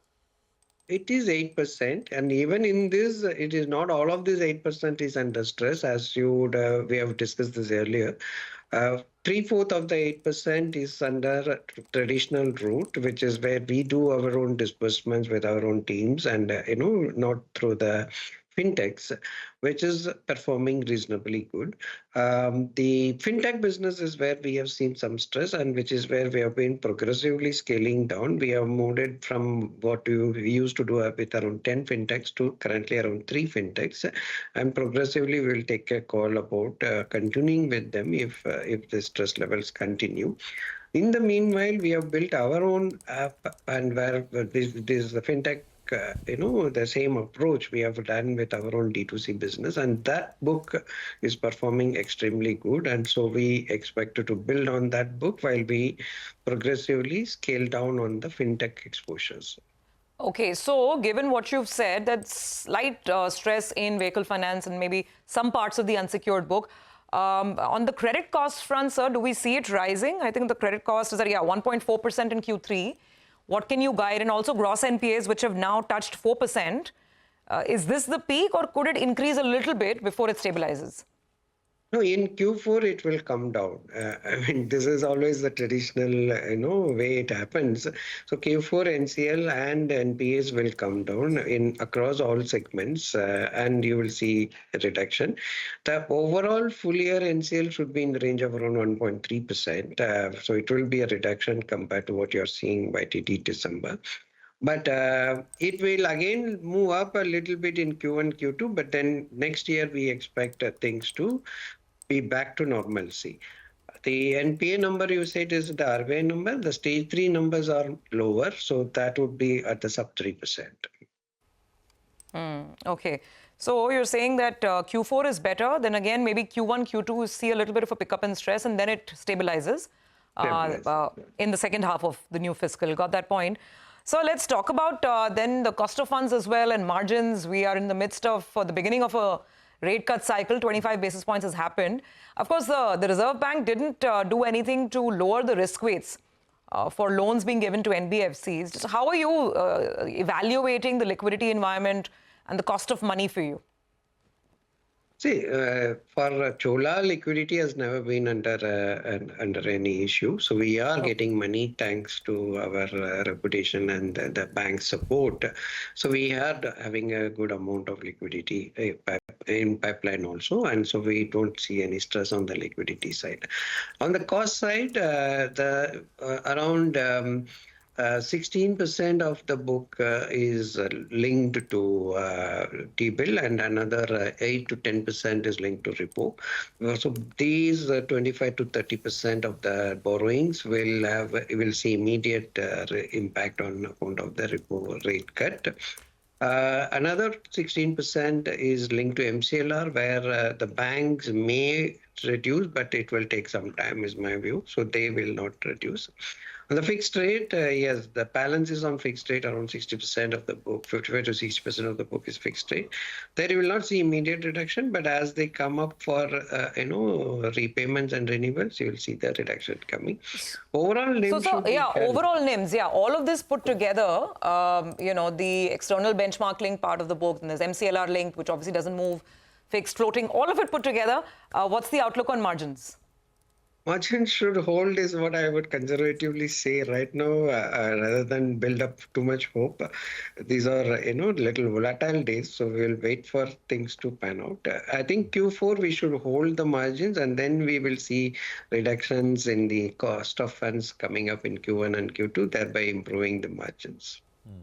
Mr. Selvan, good morning. Prashanti, I just had a broader question. I mean, you guide very minutely on across parameters, but and I've asked you this before, last 1.5 years, the regulatory whip of the RBI was, it came down hard across the financial sector. And not just that, but in other areas as well. We're seeing a bit of a change under the new dispensation of the Reserve Bank. There's more liquidity, etc. as well, which you alluded to. Will generally things get a little better for the financial, for your industry, for NBFCs? And of course, we've asked that question to banks as well, and the answer has broadly been in the affirmative. Just wanted your sense, sir. See, I think, I would answer it that if you are doing things right, you will never be in trouble, irrespective of who is at the helm of the regulator, whichever regulator we are talking about. So it's better you keep yourself clean and simple, don't do complicated things, then you will have lesser problems. I would rather say it instead of saying this regulator versus this period versus that period. Okay. No, that's a broader, that's good life advice as well. But so you're nicely, but that's I think good. politically correct answer. Okay, no, I get that. I get that. Okay, okay, forget the regulatory side of it, right? But more liquidity in different, because it's all interconnected, right? More liquidity, easier conditions for consumers. I mean, it does help your borrower as well. Actually, everyone's borrowers, a little bit of the margin. Yeah, see, the key is that the capex spend and government spend increase, both in through capex as well as in the rural developments. That would put money in the hands of the consumer, which would in turn spur demand, which is where we will get to have traction with our vehicles, with our borrowings, etc. So the crop has been good, and the projection for the monsoon for the coming year is also reasonably, comfortable. So everything looks to be good. The global environment is a little tight with so much of variances, differences that is coming up. But I think we are a little bit insulated from the global influence, but we cannot be completely delinked. So we will have some impact if things go worse. Otherwise, outlook for FY26 seems to be a good, period that is coming up. So what's that outlook in a numerical sense, sir? FY26, since you touched upon it, what's the kind of growth of the book that you'll target? We keep our target same level, ma'am, at around 20 to 25% is what I would right now talk about on the AUM growth. And we will certainly see profits also at reflecting this growth as we move forward into the coming year.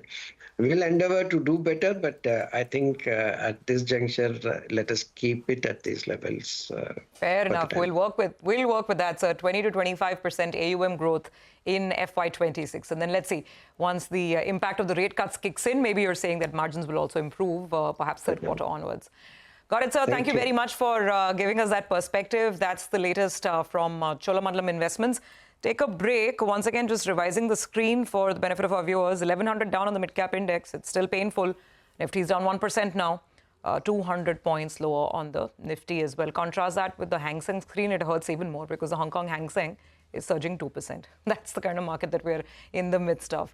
Let's take a break, come back on the other side, and we'll be in conversation with the management of Birlasoft. Talk about their third quarter performance.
Welcome back. Well, you're seeing very, very aggressive selling in today's trading session. It appears, someone's just taken this call, or quite a few people have taken this call just to sell on the screen. And that's what it looks like, because the Nifty is now down 210 points.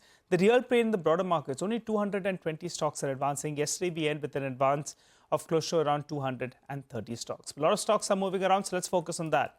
Vinny is here to tell us about IRCON International. Vinny?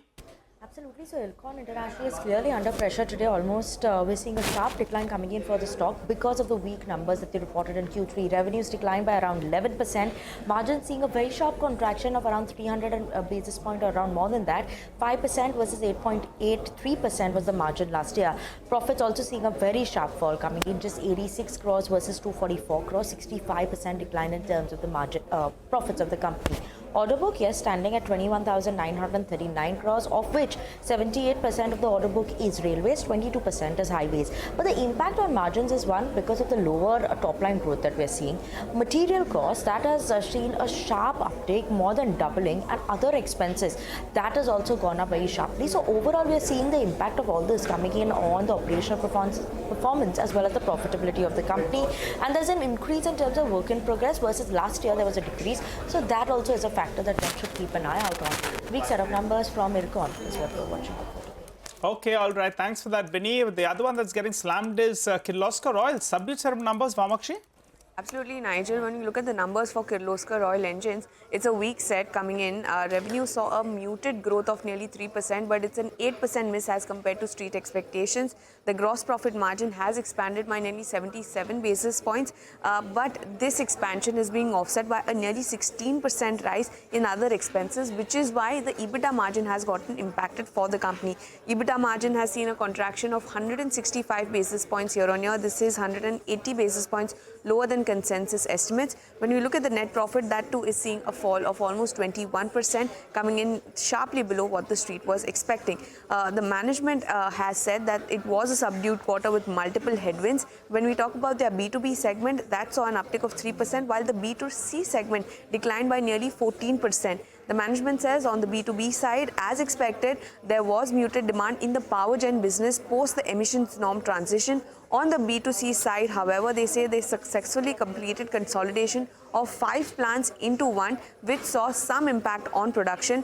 On the other hand, they say demand from infra and construction stays quite strong after successfully transitioning to BS4 on the industrial business, but they are watchful for trends in the power gen market. They're expecting demand will return to earlier levels in the next couple of quarters. But overall, when you look at the numbers, it's a miss as compared to consensus estimates, and resultantly, the stock is taking a hard knock in trade today. Okay, all right. Thanks a lot for that, Vamakshi. Well, let's focus on another company, Birlasoft. The past quarter's numbers were weak. The stock has started off with a cut of around 5-6% odd. However, that dip has got bought into. So currently, in fact, the stock is down 1.5% to around 2% in this sort of a market. To understand about the way ahead, we're joined by Anjan Guha, the Chief Executive Officer at Birlasoft. Hi, Mr. Guha. Good morning, and thanks a lot for joining in. Well, Q3 was a weakish set of numbers. You have guided for some more pain in Q4, as furloughs are likely to hurt. So just my question to you is, no other company has spoken about these extended furloughs. So why particularly for Birlasoft, point number one? And for the 9 months as well, the revenue growth is very, very measly at around 2%. So FY25 is likely to be a washout. What about FY26? What kind of a growth number can you get back to? So Nigel, first of all, thank you for having me on the show. See, we faced some furloughs in Q3, which we had not faced earlier, and it is outside of BFSI. So from that standpoint, from our perspective also, it was a little unheard of, and it came in the life sciences vertical. So we see the furloughs extending to the month of January, and it is specific to some of the clients that we serve. You must remember, Nigel, our life sciences business is more of a med devices business. And some of the med devices companies are facing some headwinds in the US. So we are seeing the furloughs extending a little bit. But by January, the furloughs will be done. I think February, March will be better months from a revenue standpoint. So from that standpoint, I feel Q4 will be also slightly muted. Now, for the year you spoke about, you're absolutely right. FY24 was a terrific year for us. FY25 is being a muted year for us, not only from a revenue perspective, but even from a margin standpoint. It's a little too early to guide for FY26. And like I was saying in the investor call yesterday, that I would want 4Q to first get over, and then we will give a view as far as FY26 is concerned. Okay, all right. So some uncertainty, but Q4 will be a soft one. And at least you've given a heads up to the street, so the street is not bracing for any kind of shocker. Let's talk about profitability then. I recall in the past you've said that ideally you would like to go to mid-teens margins. For the time being, you're hovering around the 12.5% or thereabouts, give and take the wage hikes that come about. Do you see an improvement in margins starting Q4? And by when do you get to this 15% margin? What's the target? So, Nigel, look, we don't give specific guidance, but one of the reasons why our margins were down this year is because, like you rightly pointed out, our revenues have not grown. Ideally, if I could have delivered double-digit revenue growth, our margins would have held. And now we're continuing to invest in our business. Even if you look at Q3, we gave our wage hikes. It was a quarter where we saw tremendous amount of furloughs, but we were able to hold our margins in Q3 vis-a-vis Q2. So from that perspective, operationally, I think we have done better. Look, our endeavor will be to now to kind of operationally drive quarter on quarter to build up the margins going forward. We've continued to state that we will be more comfortable in that 15 to 16% range. It may take me 4 quarters to get there. But as we exit FY26 maybe, which is 4-5 quarters from now, hopefully we will get to the 15% range. Okay, all right. So by the end of FY26, the street will take that. Let's talk about the net new deal wins. That as well, I think, is at an all-time low. It was only around $64 million. What caused that? And will that number improve in the coming quarters? So, Nigel, look, I mean, if you look at our first half year, the signings were not very good. But the quarter that just went by, Q3, we delivered record signings. I mean, at least in the past 3 or 4 quarters, this has been the best quarter in terms of signings. Now, I admit that almost 70-odd% were renewals, but 30% were new deals. Q4, we are working on a couple of deals. If those deals come through, and those will also be in new logos, I'm expecting the Q4 signings to be as good as Q3 or even better. And if we can crack those 2 or 3 deals, then we'll be in a different position as far as Q4 is concerned. Okay, Mr. Guha, business seems to be, have various points, and give us a fair idea about how you see the revenues, the new deal wins, the profitability as well. The other point is, I think your current market capitalization is roughly around 13,500 crores or thereabouts. And you have, 15 to 20% available in cash. I think your cash in books is around 2,000 crores ballpark? Yeah, roughly, yes. All right. In this time of uncertainty, will you all be thinking about rewarding your shareholders, maybe do a buyback, maybe give a one-time dividend? The stock, I recall, had gone to 850 or thereabouts. It's come back down to around 500 rupees. So what's the idea with regard to utilization of cash? Will it be to reward shareholders, or do you all have some inorganic growth on your minds? So, Nigel, look, we always look at inorganic opportunities from time to time. Clearly, we've done a good job on executing and cash flow generation, right? Our operating cash flow to EBITDA, as you would see, is almost about 155%, which has been one of the best in the industry. So from that perspective, we are very happy that we've been able to generate cash. Now, I want to deliver 2, 3, 4 quarters of organic growth, before we look at an acquisition, because I don't want the management to get distracted to go and do an inorganic buy when we really have to deliver, at least 3 or 4 quarters of organic growth. So we'll be focused on that. As far as dividend payout is concerned, our CFO has clearly outlined our policy. We will stick to that policy, and we keep rewarding shareholders with dividend payouts every year. So we will continue with that, Nigel. And buyback? That's a corporate action that is for the board to decide, not for me to say. We will see as it comes. Okay, all right, Mr. Guha. We appreciate you joining in. It was a soft quarter 3. Q4 as well is likely to be a little bit weakish, but you're optimistic about prospects of FY26, and maybe towards the end of it, those mid-teen margins is the direction that you'd like to head. Thanks a lot for joining in. Well, by the way, while we were having that chat with Mr. Guha, the markets have drifted down lower. We've almost moved to the 22,800 odd mark, which is the key reference point, because that's the low that we saw in late January. 22,787, that was the recent low. We're not too far away from those levels, but that's only about the headline index. The problem is with the broader markets. Now we have seen a further correction, and I think 3 days on the trot, when you see the Midcap index pull back by 2.5%, and we're just an hour into the trading session, that's the pain point. You have only around 180 stocks now that are advancing from the Nifty pack itself. So difficult times, it appears so. No, absolutely. And, the small cap index is basically broken down below with a 3% cut, the small cap index, if we can put that up. It's broken down below the January lows. The January low was 15,684. We're at 15,570 now. So while the Nifty is about 20-30 points away from that 986, 786 kind of level, 22,800 level. 786 was the absolute lows. So we're at 833.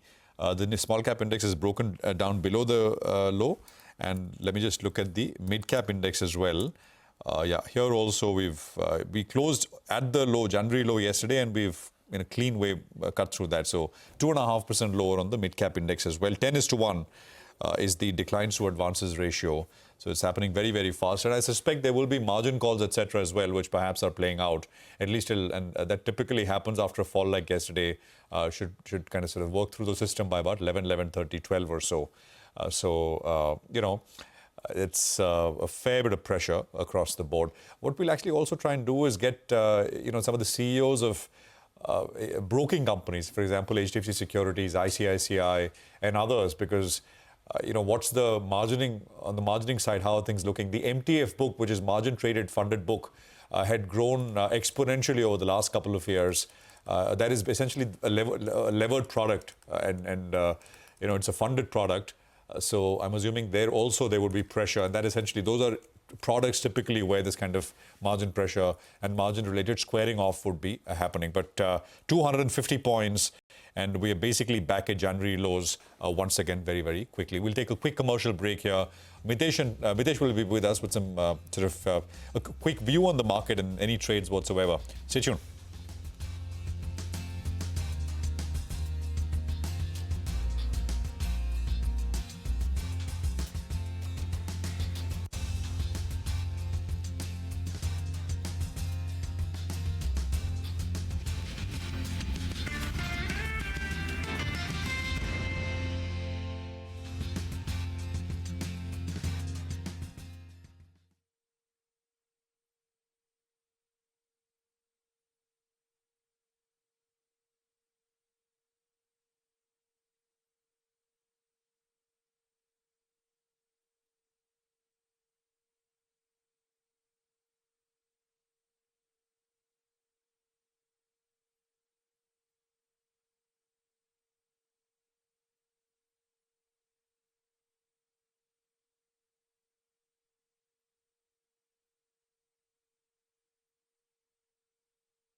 Welcome back. Again, a trying morning for mid-caps. It's a relentless slide. The index is just slipping as if, There's a complete buyer's strike out there, 2.7% down on the index. It's fallen 7.5% now in just, 3 trading sessions. And this is not even the third full trading session, it's just the morning.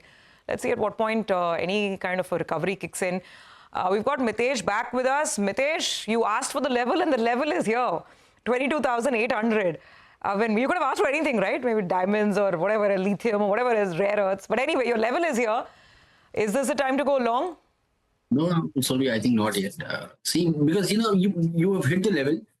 There's no sign of a reversal yet happening on the chart. So that is a very key part.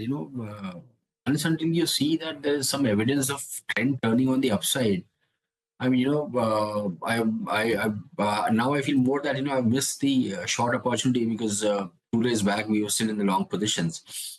But then again, I think while the level is there, if people are short, I think this is a good level to take profits. Reduce your position, tighten your stop losses. Let's see if there's a reversal sign happens, then I think we'll go long. Otherwise, just wait it out.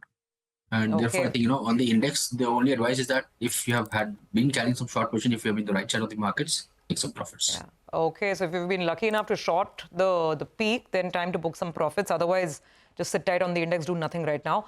What about stocks, Mitesh? Yeah. So I have a sell on ONGC with a stop at about 240 for a target of 235. And Manappuram Finance is a good loser today. That's a sell with a stop at 191 for targets of 175. Okay, so those are some individual trades. Maybe I can just look at a few other stocks here which are correcting. Look at Amber. So Amber is completely, low was 5,700 or so, 5,800 back in December, recent low from where it rallied very hard. It's almost back at those levels. Amber. K Fintech is down about 8%. This entire move from late January, basically from $1,000 to about $1,250. It's back at $950 now. So that's what's happening. Samman Capital, I think that's very large volume. This is erstwhile Indiabulls Housing Finance. Is the 4th largest volume-led loser, 10% lower on Samman Capital.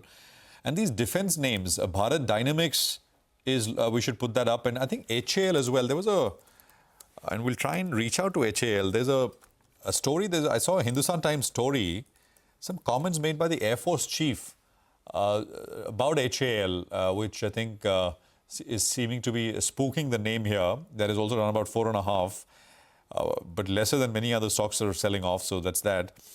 Tata Investment Corporation is down about 7-8%. Bayer Crop is down 7%. Kirloskar Engines is down about 11%.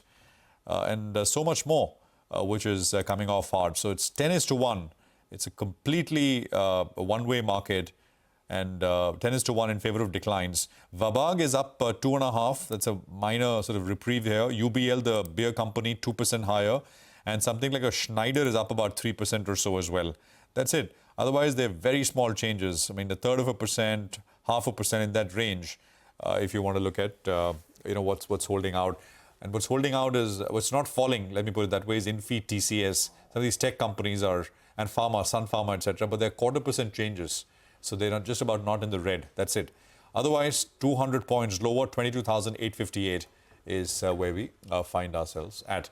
Well, day 2 of India Energy Week is underway in New Delhi with 120 nations participating in the 4-day event. My colleague Manisha is standing by with highlights so far. Manisha, over to you.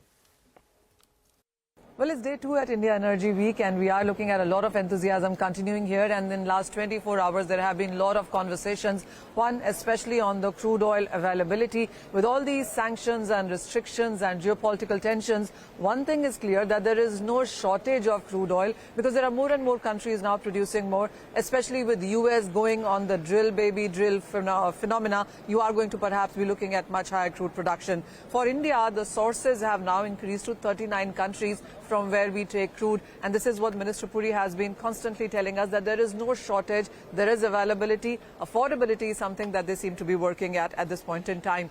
Also, India's oil and gas mix now seems to be improving much better than where we were 5 years ago, and that is a plus that various global ministers and global CEOs now seem to be talking about. The other thing has been about India's clean energy commitment and strategies towards that. Well, we have seen various statements from various ministerial panels channels yesterday suggesting that India perhaps could be taking lead in this. The way we have been working on gas and LNG and ethanol blending and hydrogen, and the conversation around nuclear was also much on the higher side. Much of electricity production, especially in the global markets, will now come from nuclear in 2025. India really seems to be climbing those stairs at this point in time. The other thing is about 20% ethanol blending. While we already have done 19% in the previous month itself, and expectations that you could be looking at a 20% in the month of Feb or March for that matter, the major question that arises is, what after 20% blending? Are we talking about E20 and E30 and E40 beyond that? So we understand and we hear from ministers here that yes, there is a framework, there is a committee that is committed to talk about 20% and beyond. And there also is conversations about whether on petrol pumps would you see different prices for petrol and diesel and ethanol going forward, because the taxation is different for these differential prices. So various conversations continuing here on day 2 as well at India Energy Week. Okay, all right, Manisha, thank you very much for that. We do have to take a break on that note, come back on the other side. And Lata will be in conversation with well-known international trade expert, Professor Praveen Krishna, on what's at stake in the upcoming Modi-Trump meeting and the impact that tariffs can have on India.